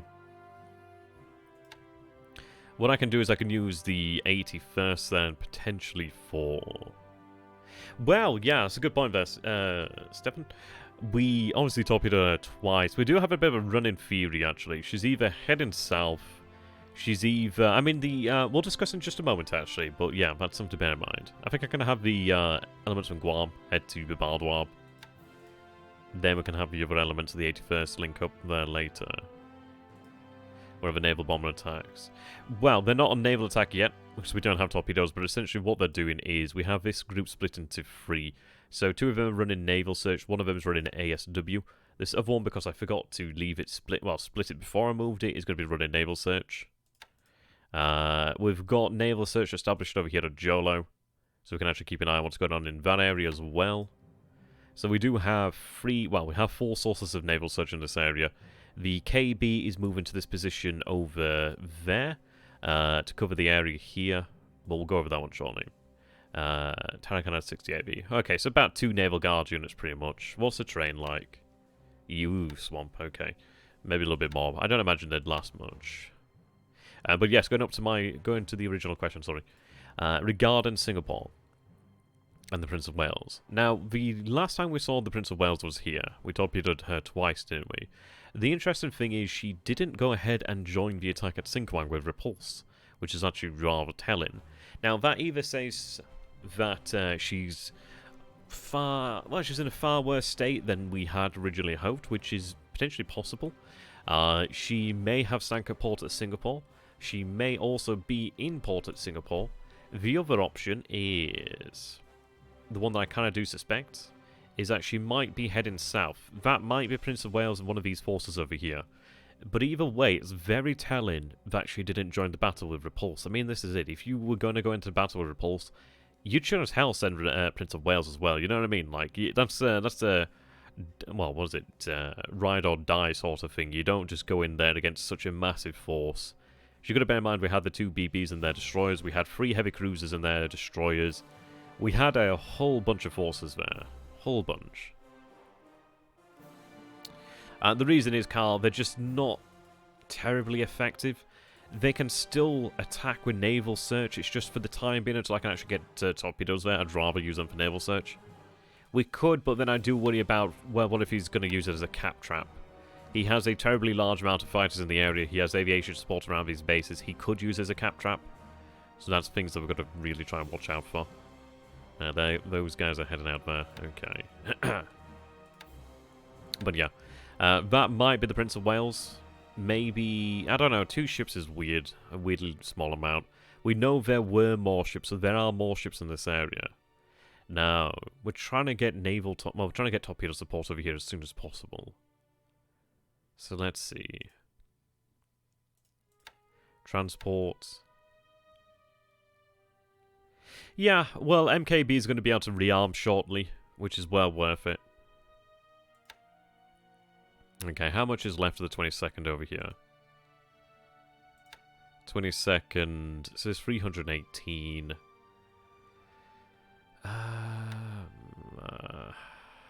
We wouldn't be carrying much supply. I think it's better to just get the entire unit there, and then we can get supply and then as we need it. It'd be only a day after until that supply arrived in a great lump sum, really. But at least we'd have torpedo capability over Palembang. Yeah. Gives us torpedo capability over Palembang, which is worthwhile. Do need more supply there. Pretty desperately. Right, better heading out that way. So cancel loading supplies and just get moving.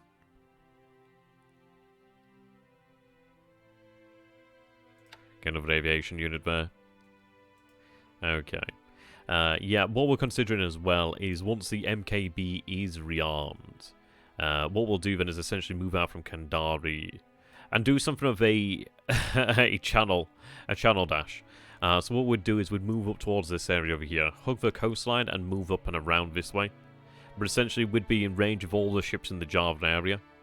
Now, he would probably have aircraft in range of us, but obviously it's a bit harder for him. Obviously, because he'll have assets that are shorter ranged. Obviously, then we're not as close by his surface assets over here, but it's a very bold move. It's one that me and Garen talked about, and I really do like it. I really do like the idea of the boldness. But essentially, what we're looking towards doing then is in 2 days, we'll have naval torpedoes over here to shut down this area. In 2 days, we'll have the supply necessary to truly shut down the northern... Sorry. To truly shut down the northern area. So we're looking at about 2 days before the Dutch East Indies is more or less firmly shut down. So we'll say about the 17th of December, and that will be the Dutch East Indies shut down for business. So this is it. He'll probably try to evacuate a lot of forces over here now. But the good thing is then, once the MKB is rearmed, we could even potentially have them give chase, perhaps. We'll see. We have sunk the Repulse, which is a big old beauty. We must have seriously damaged the Prince of Wales. So those are the 2 biggest deterrents taken out. We sank the Houston as well. That's another big deterrent. We do know there are 3 light cruisers that we've seen over this area and a few destroyers. Though one of the destroyers did go down. And one of the... Well, then again, yeah. We did have the Denay. I think it was the Denay. A British or Dutch light cruiser. I think it might be... I don't know. Might have been British. Might have been Dutch. But one of the light cruisers did actually collide with a DD. We think it might have actually sunk the DD Electra. Or so that was the one it collided with. But even so, that's done some damage to the light cruiser there as well. So he's going to have 1 light cruiser that's obviously got a fair chunk of damage, I'd imagine. Yeah, ship losses, sure. So then there's obviously 2 light cruisers there, 2 light cruisers there. There's probably more in this area. So he's hurting. There's supposedly a heavy cruiser and light cruiser over here. It might be the 2 light cruisers, as they probably sprinted back over this way. But essentially, he's been pushed into this area, and it is getting rough for him now. Excuse me. I think I'm going to run her full speed. I want to try and get her into this area.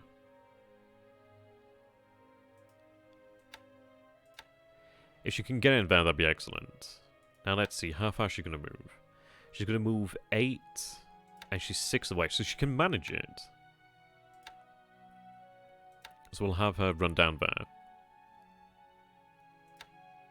Yeah, she should be able to manage that. How far is that away? 8 hexes. So she's moving 4, so 1, 2, 3, 4, 1, 2, 3, 4. So she might actually get an attack in there, which would be excellent. Now, if there's a slowed Prince of Wales, we might be able to catch up. I mean, we're going to be doing... Oh, wow, 14 knots, okay. Well, if she's going slow, we might be able to catch up. I'm going to keep the submarines patrolling as they are. I think it's very much worthwhile. I don't think he's going to... I don't know. I don't think he's going to quit Java yet. It's hard to say. He's got a level 6 port over here. It really depends on how hurt the Prince of Wales is. He's seen that we did hit 2 tankers over here last turn, so he's going to have that in mind. That's Batavia, which would be the capital of the Dutch East Indies, if I'm not wrong. So yeah, that's the largest port in the area. Besides, Surabaya. Surabaya, how you pronounce it. But he's going to want to get her out. I need a reconnaissance unit over here at Sinkwang to look at Palembang.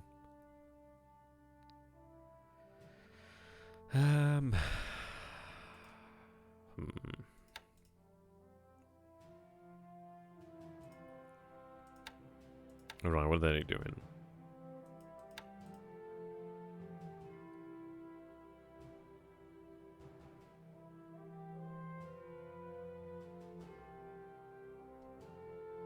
Don't have many babs.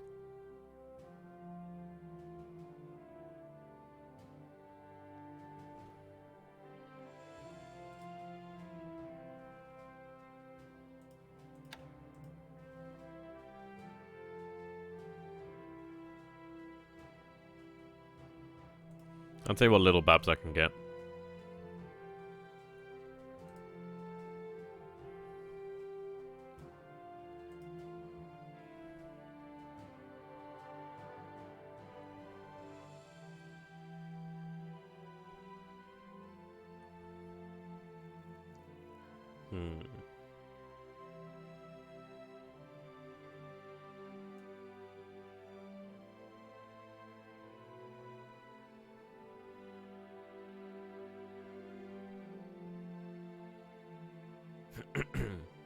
See, Kuala Lumpur's one to watch.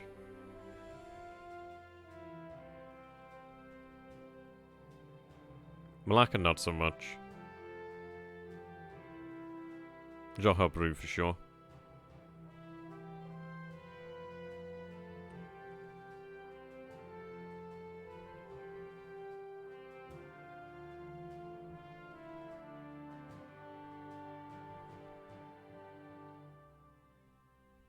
So I could spare the ones from Malacca.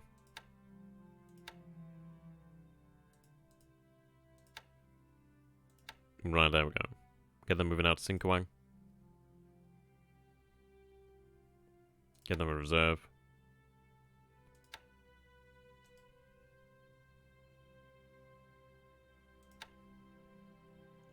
Have them run reconnaissance over Palembang. Go with that. Question is, where are my other ones?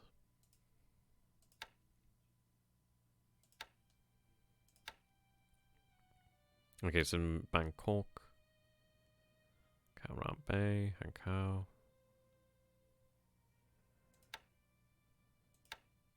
Ah. Excellent.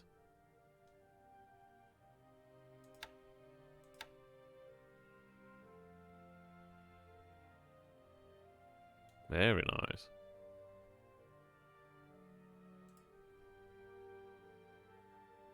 Base them out to Singkawang.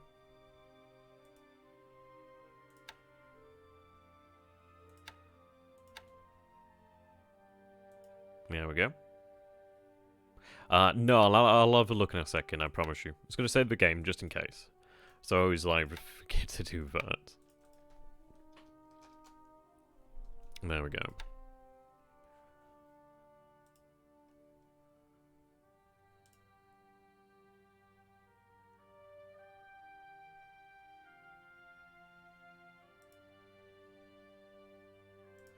Right, there we go. Let's make sure it's doubly saved. And then I'll do a second one just in case. Always good to have a backup. Always good to have that. There we go.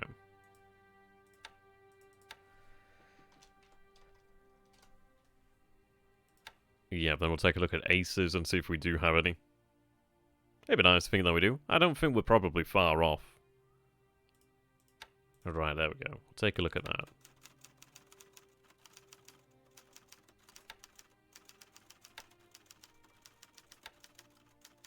Ooh, nearly. Oda's so close. So close there. Right. Okay, so I'm glad that we do have more reconnaissance available here.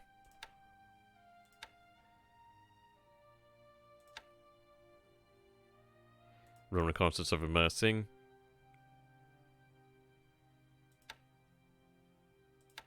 No. Actually, I'm going to use a 2 to run reconnaissance over Mersing. I can use the other one to run reconnaissance over Batavia.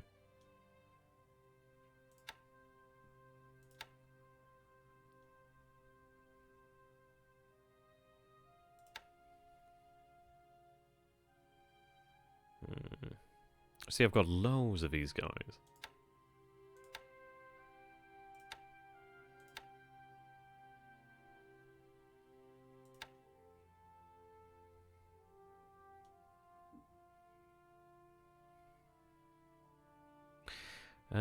Yeah, okay.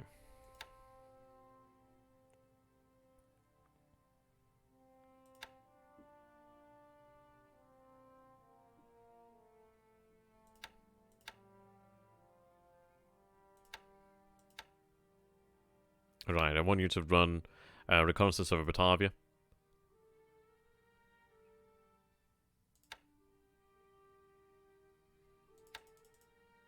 I don't think it does anything for them really. It's just a nice thing really. It's just something to keep a account of how well your pilots are doing. And obviously they gain experience over time, so they're just good pilots, really. They just got a lot of kills. They did well. Right, so that's Batavia. It's Mersing covered. 16 fatigue, 15 fatigue. I'm going to switch it around. They can cover Palembang because I do have the actual spares. They're going to have the other guys cover. So I'm going to go down to 30% there. But for this turn, actually, I'll go 100%. Same for these guys. I can have them run 100% surge over Mersing. So that's good then. So we're going to have an idea what's going on in Mersing, Palembang, and Batavia. I think having Batavia within scopes is going to be really very important. So at least that's going to give us an idea of what we could what could be seen in terms of air power there. That's good. Okay. Now over here. So we have our zeros, we have our KF-43s. So they're in escorts over Singapore. I think what I'm going to do then is I'm going to have these guys actually run a naval attack. Well, naval escort. So I could reduce that range down to 12. Which gives me still range over Singapore. But it means that they can be covered by the KF-43s instead of the zeros. So like so. Then that means I have the zeros able to run the... It's a lot of fatigue there. Okay. We can have them run the sweeps then.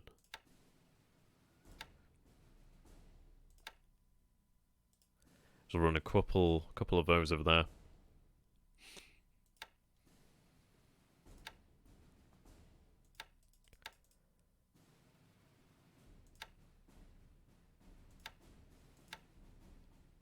Actually, I may still want to have a drop tanks on. It's within normal, so we're still fine. Right, okay. So I could even divide that one if I wanted to. I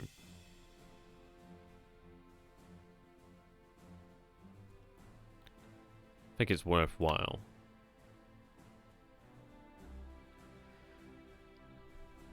Or is it?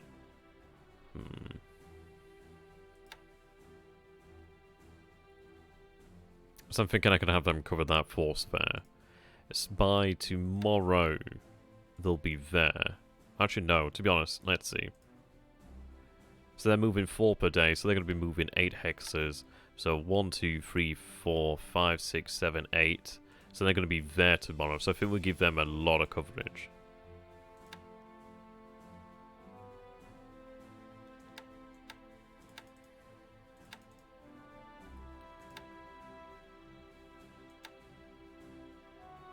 There we go. Give it over the 33rd.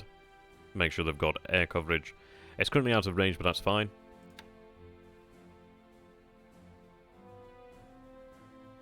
Right, they're doing that. Okay.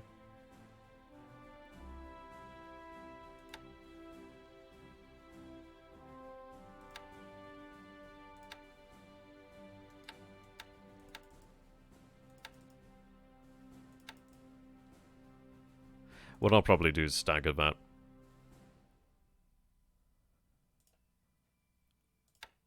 Right, there we go. Do have reserves, could put a reserve in.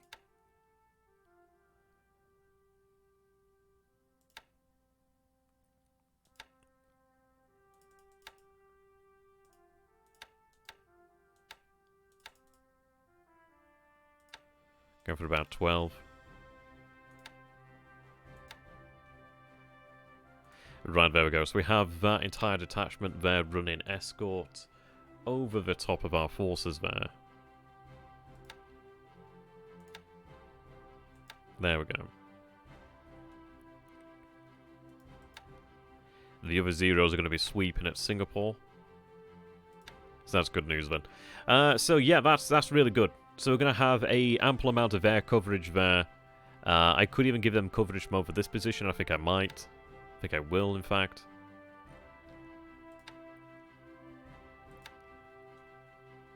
Okay, you've got a few reserves. You haven't. I mean, to be honest, I could even have one of these groups sweep Singapore from this position over here. That's not a terrible idea. It might even be worthwhile to sweep at Palembang, really. It could actually be really worthwhile to sweep at Palembang. I think it actually really is worthwhile doing so. Got 20 there. Yeah, I think either a sweep at Palembang could be nice, could even potentially catch him out.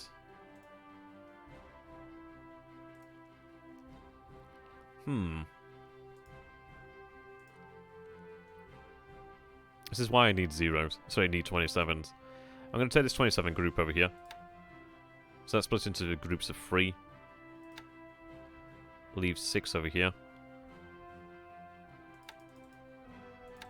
Like that. Like that. Is it even worthwhile? Nah, not really.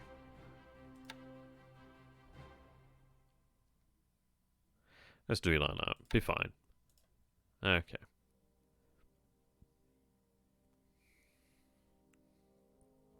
Okay.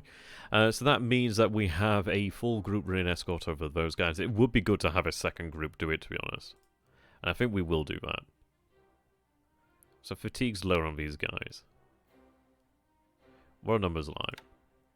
15, 16. I'll have these guys do the sweep.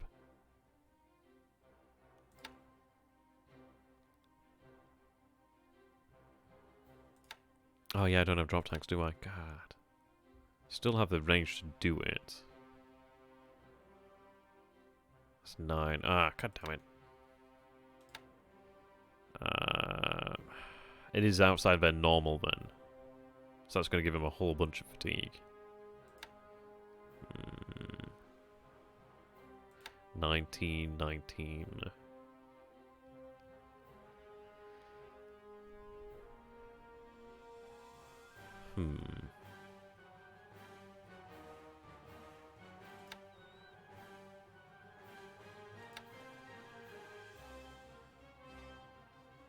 I mean, this is it. It might be worthwhile to sweep Singapore with 1 and have the other group give additional escort to the invasion force.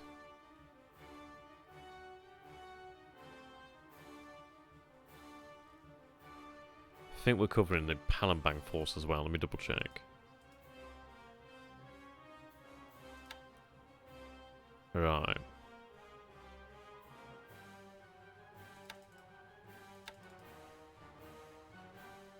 So we're covering the Palembang force, which is obviously moving significantly slower.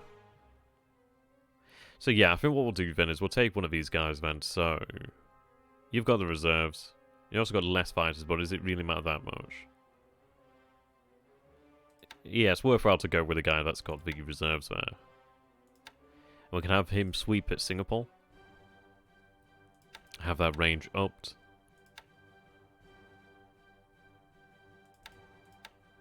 Right, there we go. Drop that cap, drop that rest. Well, a little bit of cap's not a bad idea. Though not in that unit. Right, there we go. Give them the longer range.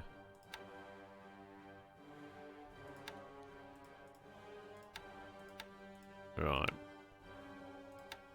I think 10, 60, 30. So at least we have some rest. But is it worth it? Nah. We need to make sure we actually get those horses there safely.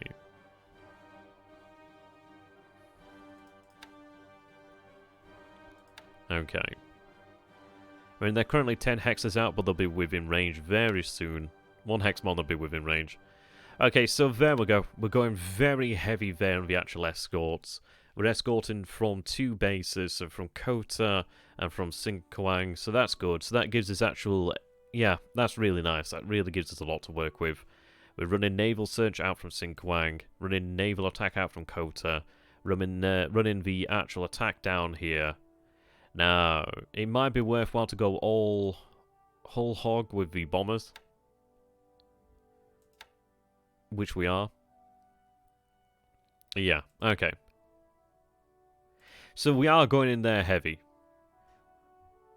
We need to hit his bombers, to be honest. So we're going to have 2 0 group sweep there. We're going to have a 0 group sweep over here as well. They're being escorted by KI-43 1Bs. Which is not a huge amount, but it will give them a good coverage, really. So, if everything goes well... How you doing that, MB? Yeah, it's going well. We're just talking about how the Malayan situation is going to go. But yes, if everything goes well, then we should have ample coverage. Ideally. If we can shoot down a good number of his cap.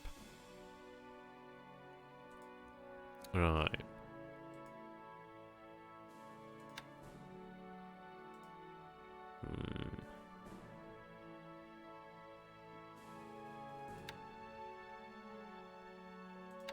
Tell you what, I'm going to transfer some of these guys. I'm going to transfer 13 of them. Yep, nearly done now. Nearly done. I'm going to transfer 13 of them to Kota. Their job is really just to relieve everybody else of having to do the cap. No, that's fine, that's fine. Not everybody has time. They're not great, I know they're terrible, but their entire role is just to run that cap. Actually, they're not bad. They're not bad. They've got a pilot. Yeah, they're not great. That's fine, we have all our best pilots elsewhere. Their role is just to be here, just to act as that combat air patrol.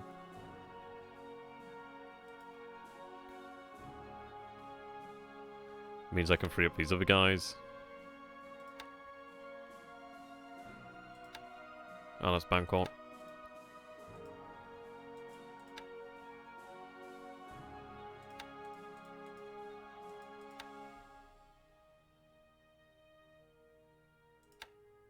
Right, so they're freed from cap now. They can actually rest. Right, they're running that. Okay. Let's go 100% this time. They're fine. Okay. So what we're doing then is we're having 1-0 group sweep over here towards Singapore. 2-0 groups are going to sweep Singapore as well. The KI-43-1A is going to be running cap over the Palembang landing force. The other 0 group is going to be running long-range cap over the 33rd. The other squadron over here of zeros, well, the other detachment of zeros is going to be running also long-range cap over here over the 33rd. So we'll have, I don't know, what, 20, 30 zeros to run cap? Should be sufficient. Obviously, just need to organise the naval escort now. So they're going to be moving 8. So 1, 2, 3, 4, 5, 6, 7, 8. So they're going to be here tomorrow. So this is why we need to give it such a heavy cap. So if he does send out his fighters, then at least can shoot them down. I think, if anything, just go all in. Can't afford a cap. Gotta go. I think I can put a little bit of a cap on that one instead. Alright, there we go.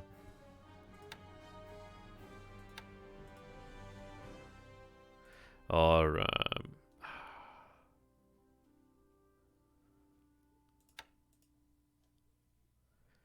let's see. Take that other Cow 27 group if they can make it. It's not great to do this. Obviously, these guys are needed to train.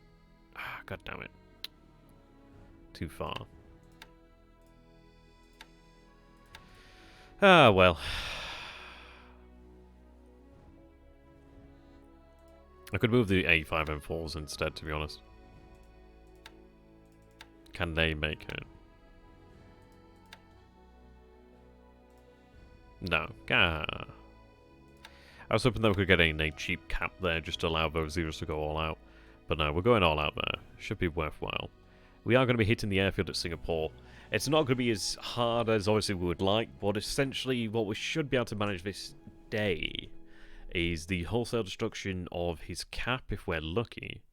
He's going to be running that heavy. And then ideally we can shoot down his bombs as well. So ideally we can reduce the strength of Singapore dramatically.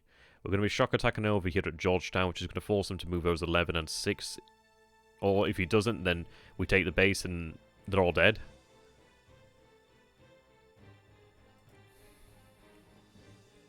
There's a couple over there.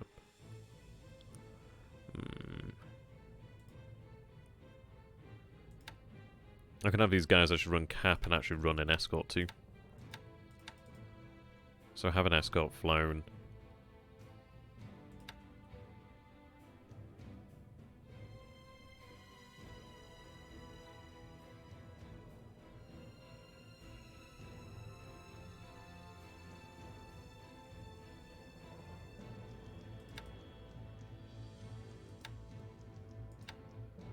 Over Georgetown, sorry, over Low Star, use the Sallies over here, sorry, the Lilies over here.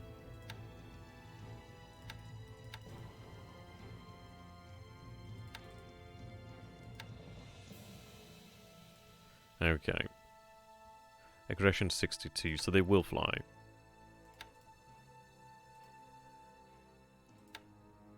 Right, 17,000, 17,000. So we'll hit a Low Star as well, then. So that's gonna... I'm hoping that this will drive his air power out of the area. We obviously do have the 3 reconnaissance units as well, so we're in reconnaissance of Mersing, Palembang, Batavia.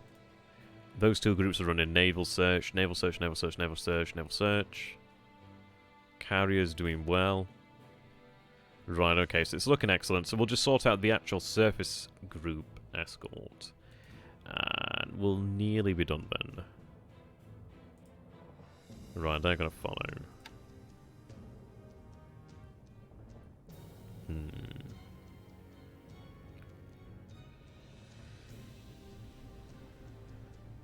Right.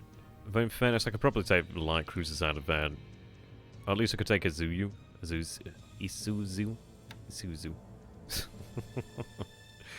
Oh dear.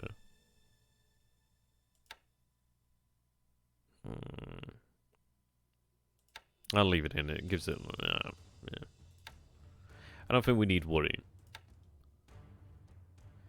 Right, so you can escort that force.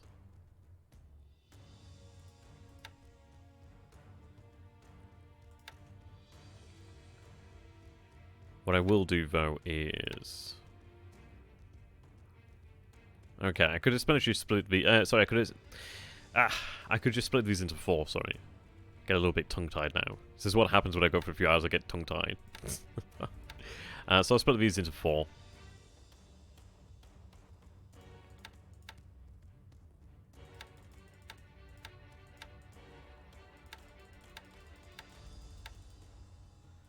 Right, there we go.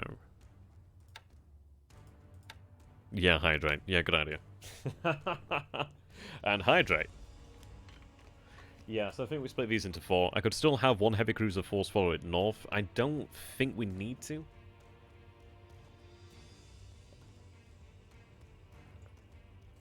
But then again, we should always have a cover, so we'll have one of them follow.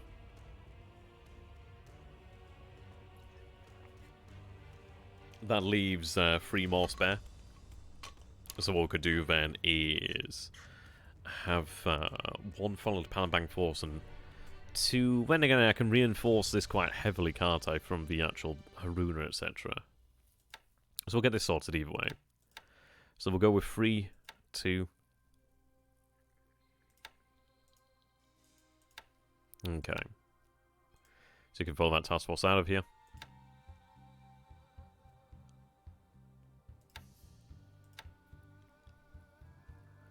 Right. Okay. Okay, you're moving out.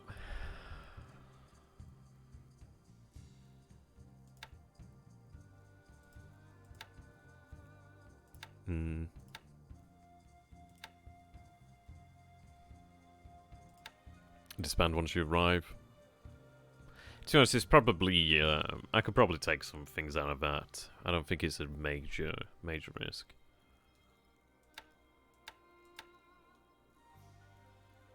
Okay.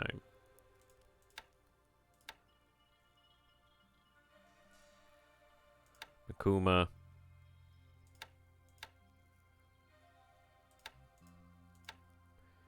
There we go.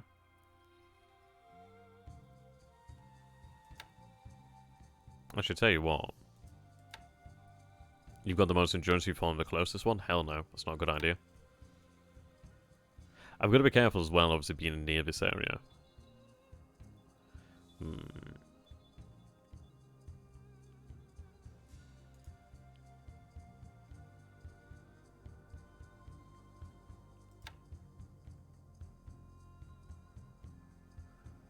Right.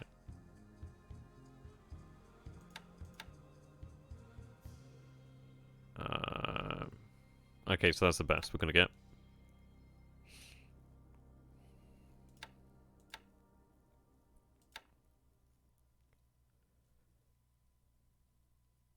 Then again, I do have 3 heavy cruisers there.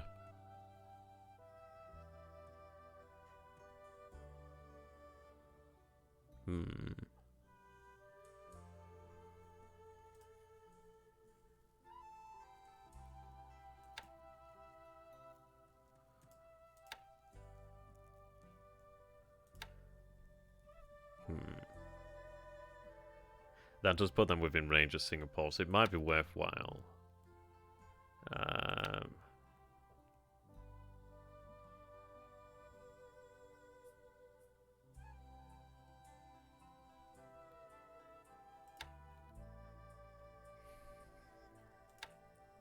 Right, instead you can follow the Palambang force. I think we'll follow the Palambang force for free.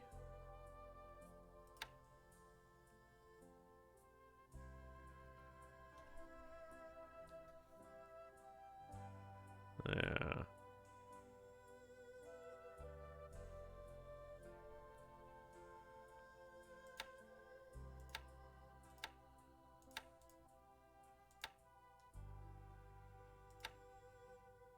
Right, there we go.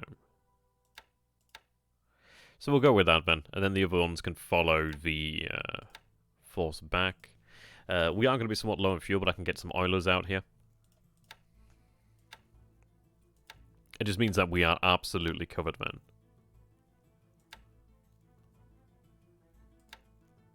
If I even need the heavy cruisers there, I don't think I need them. I don't think I need them.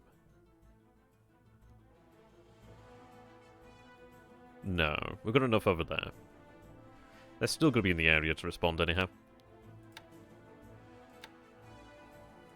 So we'll go with that. What I can do then is make a force from this.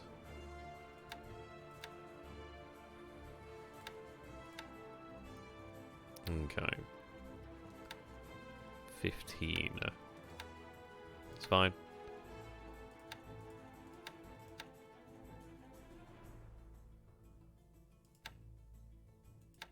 Right, there we go. This can be their surface force. Not brilliant. But it'll do. In a pitched... Well, in a desperate situation, it will do. Right, I can follow them. Home port is go to blue, which is fine. Right, there we go. Yeah, that's good. We have 6,000 near 7,000 tons of supply there, so that's brilliant. Okay. Escort. Okay.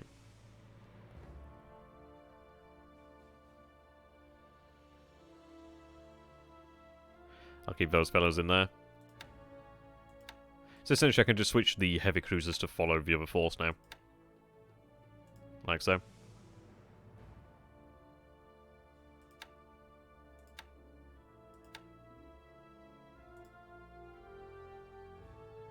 I need to sort out the threat tolerance, well, sorry, the, reaction is what I'm trying to say. I think 0's fine here.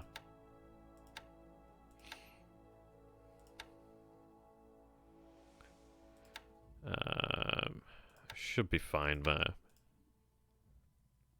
Okay. I've got 3 hexes to go. I'm going to run them full speed so they can get there. Ideally live, but if they move during the night, they have a higher chance of doing so. Okay.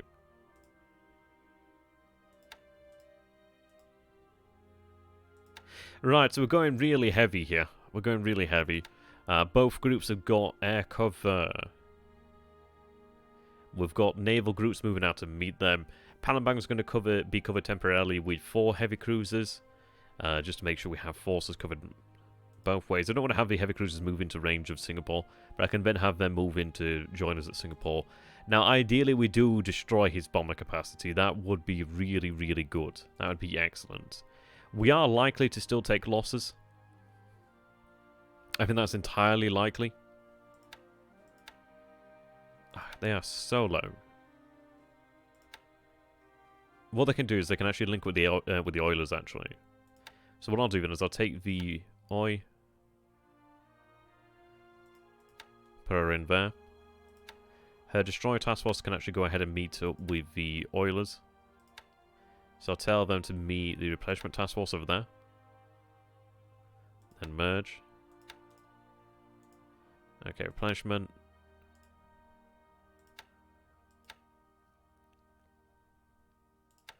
Right, so she can head out this way. Use that to refuel them. So she'll move 6 hexes, okay. That position would put her outside range, which is good. I'm going to grab the other oiler over here. It's a bit risky. Oh, wait a minute. Where's the other oiler? I thought I had 2 oilers here. Yeah, I do. Thought so. But I've got torpedo boats, actually.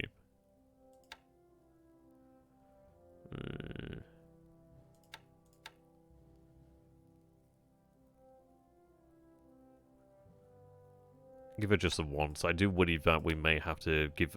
I'm going to have these 2 of their torpedo boats move to escort this force over there. I think it's worthwhile making sure we escort it the entire way quite heavily. Otherwise we will end up paying for it. Okay, so he's still loaded. But I'm going to cancel that. And get them moving out. So that's alright then. So we'll have about, 8, yep. Plus 5 there, yep. So we'll have about 13,000 units of fuel there, which is going to be brill. That's going to give us the ability to refuel them all underway, which is brilliant. Covering them as we go out. So we're looking good. I mean, essentially we're going to have a pretty good amount of cover there.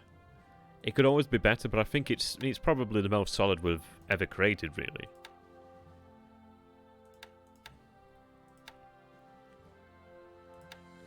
Right. Follow the task force of the 4th Division.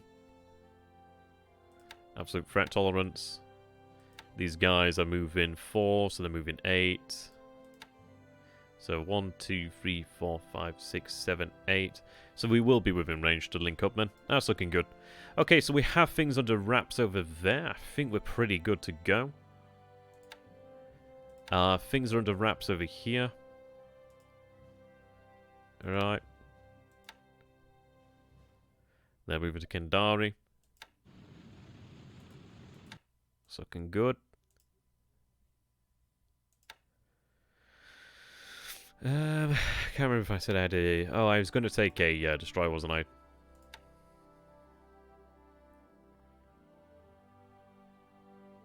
Yeah, we'll just take a destroyer. Kamikaze. She can also head out to Kendari then. Waypoint her over there.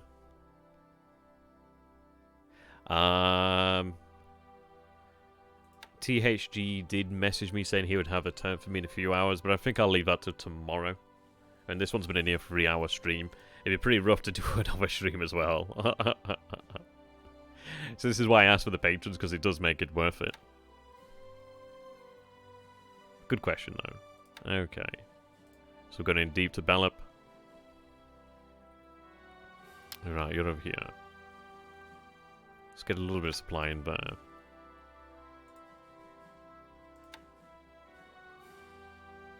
Okay, Qatari's unloading.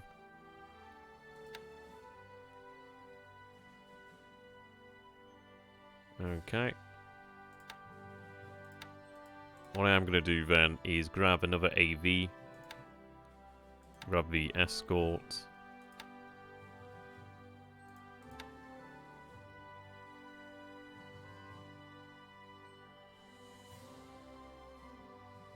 Where you move to Tulagi.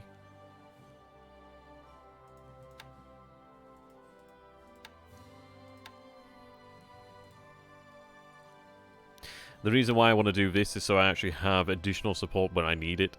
I may go ahead and take Buin, perhaps. Buin might be worthwhile, but I'm not super sure.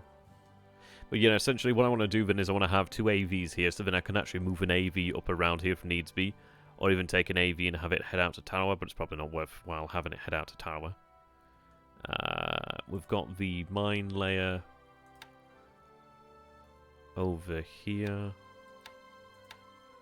Yep, you're loading up that koi. Instead, I think I might have that move to Tower. Yeah, I'll move that to Tower. It gives us some air cover there.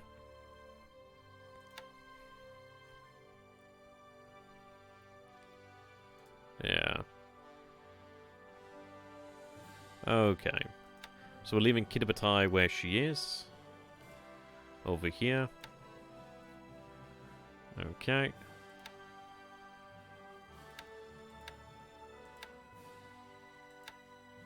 I'm going to put these guys into port. So I need them.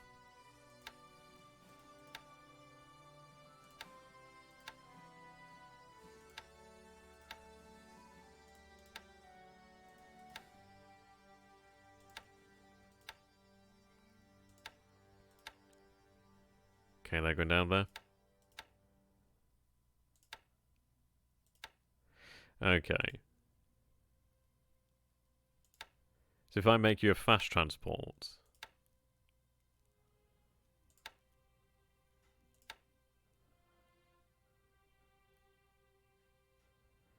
Right.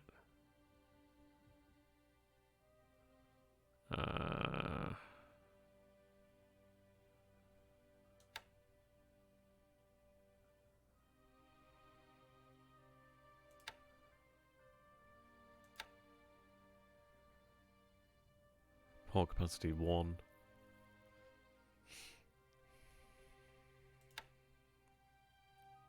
I think it's worthwhile. It means I could build up an airfield then. So I think we will get those engineers moving. I can carry the entire thing, which is fantastic. Right, so we can get that down to Kaviang. And then that'll mean we will have additional support there to cover our forces. The Aoba and etc. can move to truck. Though I might be better off moving them to Ponape and then to Eniwatok, sorry. I might move them to Ponape and then to Eniwatok, and then what we could do is once this invasion force gets underway, we can link up with it. Though it might be better to actually be with them from the start. I don't think it's a secret that he'll know will come in, but I don't want to advertise it either. So we'll have them move to Ponape.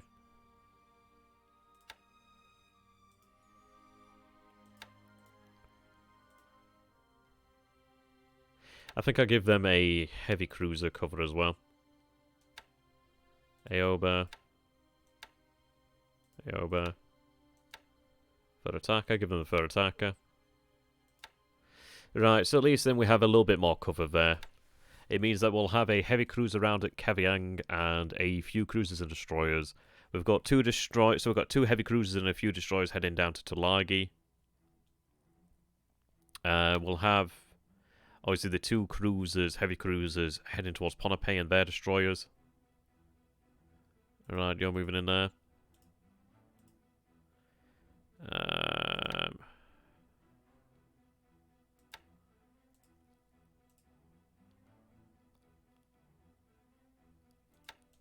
Don't need a huge amount there.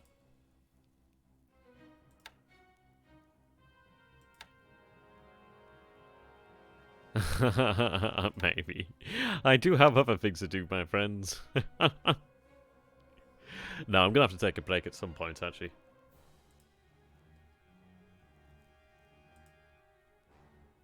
Otherwise, I'd end up doing another 3 hour probably, and then just gonna sleep, really. And that would be my day. Oh, dear.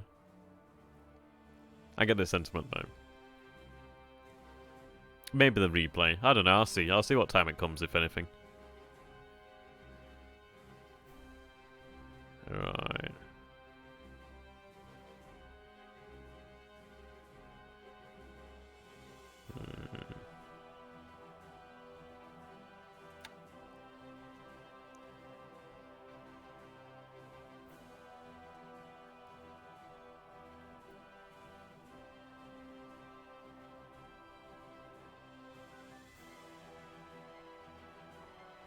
So we've got aviation there.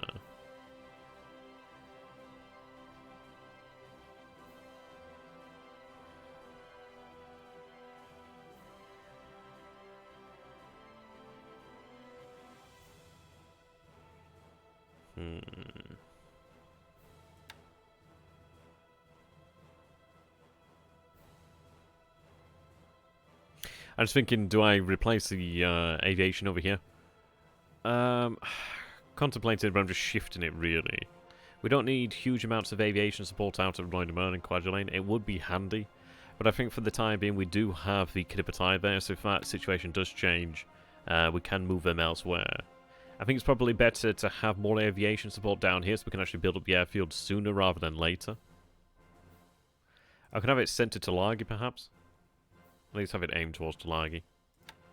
So actually, what do we have here? It might be quicker just to load it on board a faster ship and move it out. Now that I have that. Alright, this tanker. Right, we'll get the tanker loaded up with some fuel. I'm going to have to send that fuel south.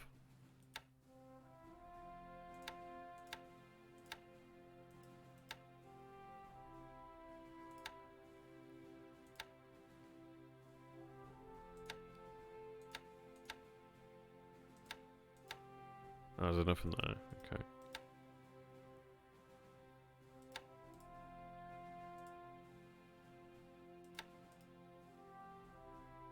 I do have patrol boats I could use for that.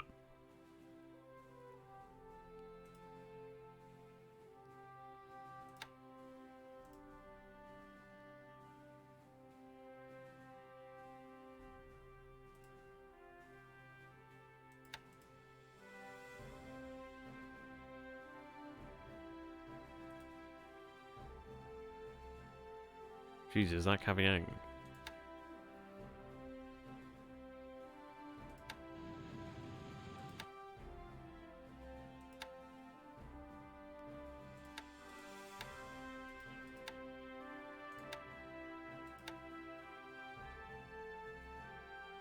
Too big to dock.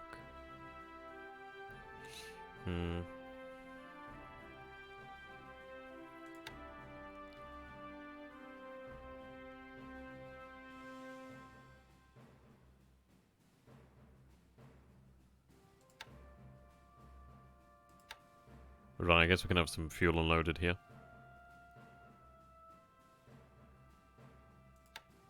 It is going to take a while.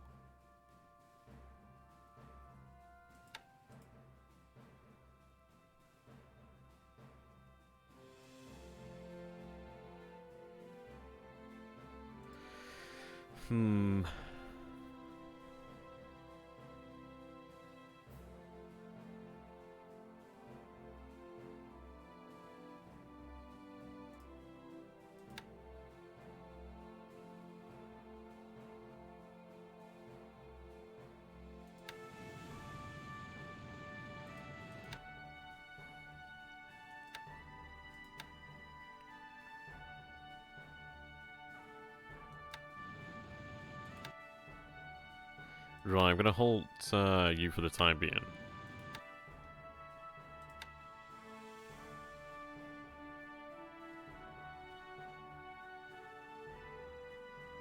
Leave you here for now. Change you to an escort force.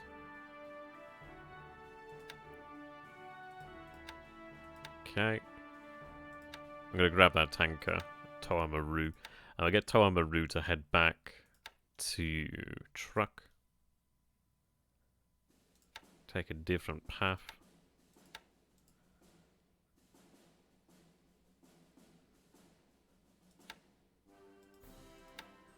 Alright, we'll go like that. So at least then we're getting a viable tanker out of harm's way. That oiler can remain for the time being to unload some valuable fuel down here. It just gives us that ability to then refuel at Kaviang if we need to. Or elsewhere. Good news is then I could actually take the tanker that is being loaded and have it sent potentially to the marshals. Which could be worthwhile to actually have that fuel out there. I think with that, we're more or less done. I feel like we're more or less done. We've done a lot here. Done a whole bunch of stuff. I think what we'll do then, just before we do finish... So I think we're good. I think we've got pretty much everything there. I think we've got everything I wanted to do. I might go ahead and double check.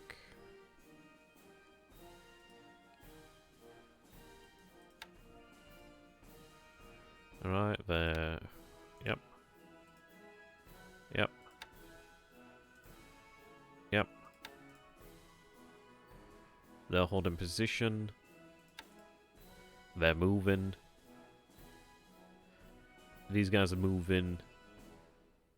Yeah, I know, right. It's worth it, though. I would like to make sure I get things done properly. And this is it. I mean, we spent a good... I reckon we probably spent a good 40 minutes to an hour talking about the Dutch East Indies. But it's just such an important area over here. We've got to make sure we're doing things right.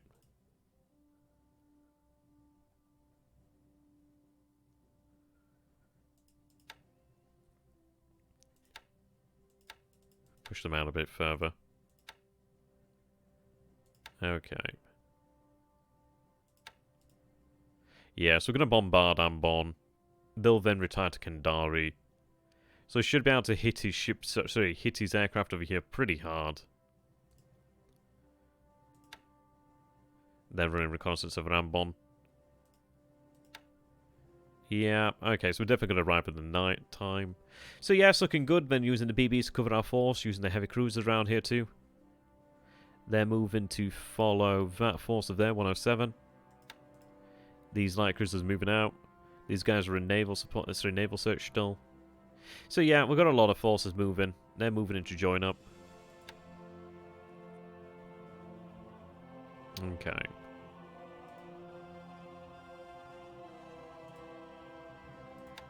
They're loading. But they're not doing anything right now. Oh, they're actually moving, that's why. Will be moving. Alright. Get you loaded.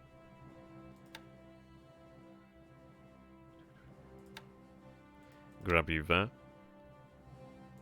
So that's fuel that'll be moving then. Get that moving to Ternat.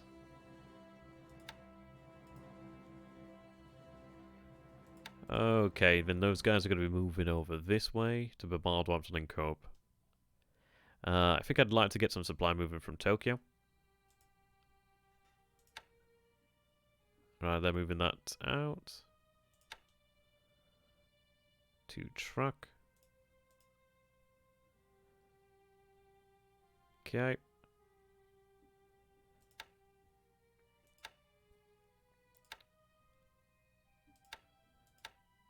Fast transport would be nice.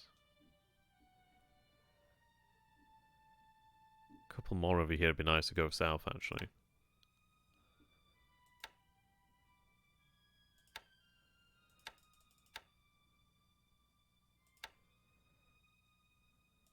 Get them loaded. I think we may wait until we actually have the patrol boats available.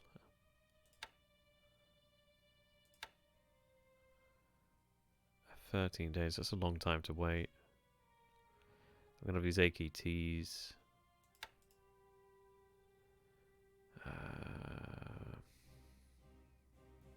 See, everyday waste, like wasted like this is, well, yeah, it's wasted.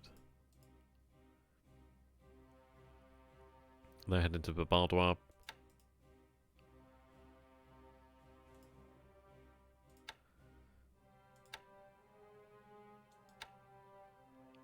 Let's give them Destroyer.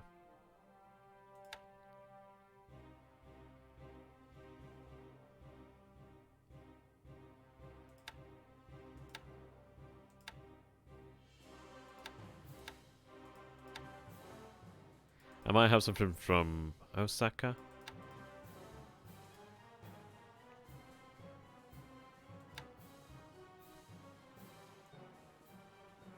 No.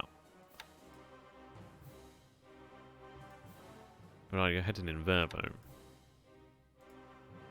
Okay, well, what I can do then is I can take all these really terrible AKs and move supply. I'm like talking like the worst ones. I don't have that many worst.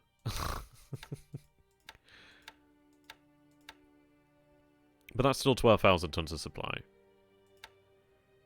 So I can get that loaded. Dock that. And then that can move down to... well, truck's got 128,000. But Baldwab's got 29. We're going to need more of the Baldwab sooner rather than later.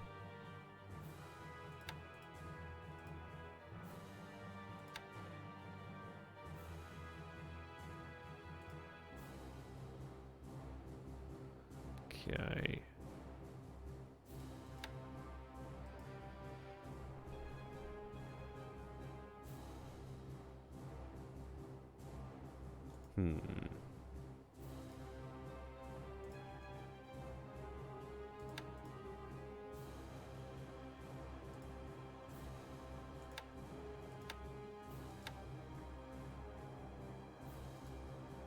Right, go meet with them. Then they can have home port at Babal. Okay, so there we go. So we've got supply moving, we've got fuel moving from the home islands. We'll have fuel / oil moving back to the home islands soon. Probably better off moving oil. Well, fuel when we can. I'd rather have some fuel available so we can actually hold on to it to use it to refuel us at the front. But I don't have any available right now, other than for Marie.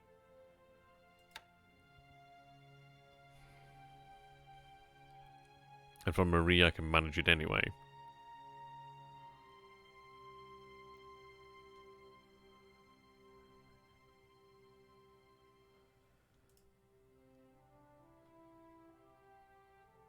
Right, so I've got a couple tankers over here. What do I have? 2 small ones. Excellent. Excellent.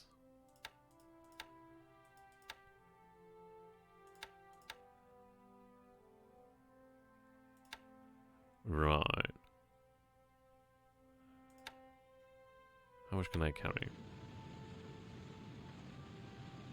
No cargo capacity.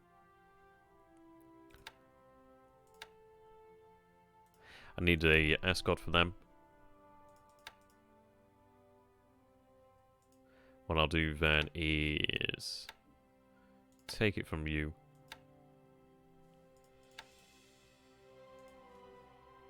Take that TB boat.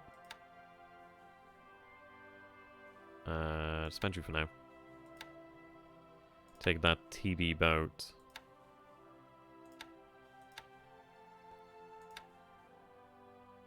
Meet the task force. Right, there we go. Oh no, sorry, wrong one. Be the replacement. There we go. Right, there we go. So essentially what we'll do then is we'll get the 2 tankers down here, the small tankers, and begin to pull things out as soon as possible. Like, even if I had it head to Kamran Bay and move up the coast, or even from Kamran to Hong Kong, whichever one we wanted to go for. But it's better to go like that, and like that or something. But essentially I feel happy once we actually have it underway. Once we get something moving out as soon as possible, then I think we'll be good there. So I think we are, for the most part, done. Just about the 3-hour mark. Yeah. Yeah. Yeah. I think we're about done there. Pretty mental, I know, right? So we're covering the area. Really covering the area over here. It's going to be excellent. We are going to be seeing a lot from over here at Sinkwang. It's going to be really nice. If I take a look over there, that's all 12. So we have minimum range with the G3s at 15. So we're going to get a real nice idea what's going on over here. Real nice idea. And the beauty is these submarines then, if they actually have detection, will be able to vector in and attack a hell of a lot more effectively. Which is going to be excellent. Now that force, I think, was about there. So it might have moved 6. It might be moving at 3 hexes per day, something of that nature. So if it's moving 3 hexes per day, it might be about there tomorrow.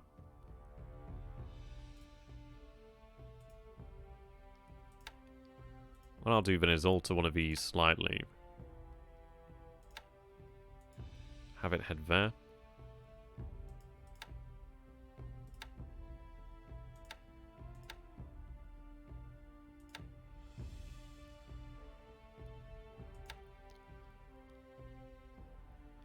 Yeah, we'll have one there just to try and hit. Just in case. Okay, so I think we'll go with that. I think it's kind of mental. It's a lot that's happened this turn. It's incredible, really. If you want to keep going, you could make those subsections. Yeah, okay. I'm pretty much like at the point when I start just to talk gibberish. So I'm gonna feel like I've earned a nice coffee. And if you guys feel like I've earned it as well, maybe consider becoming a patron. That really does help. Really does help. And you know what? I've decided I've got to start getting into the habit of it, but I'm going to be reading out my bloody patrons. Dash Narmit, gosh, gone down schnar. I can't remember what the freaking saying is now.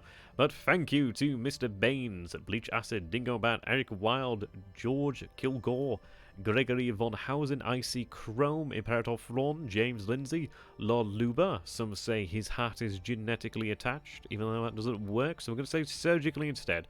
We have Mark Tolson, thank you very much. Paul Sanders, thank you. Raphael, my favourite Bordeaux man.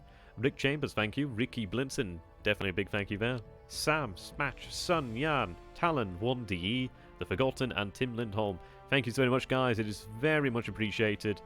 You guys are awesome. And you really do make this all possible. You make it worthwhile, which is brilliant. You make it worthwhile.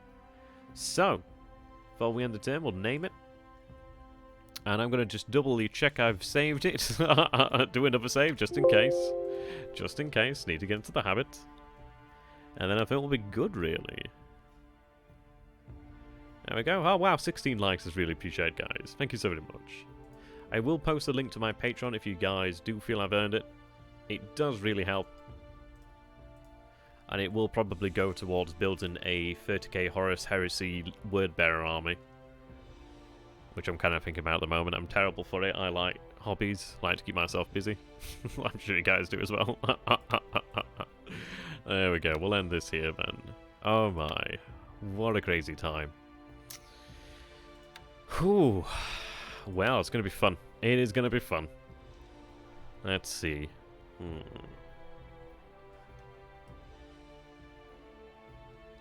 Right. Is that all you got?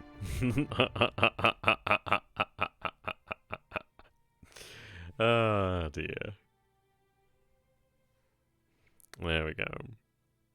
Thank you very much for watching, ladies and gentlemen. Goodbye for now.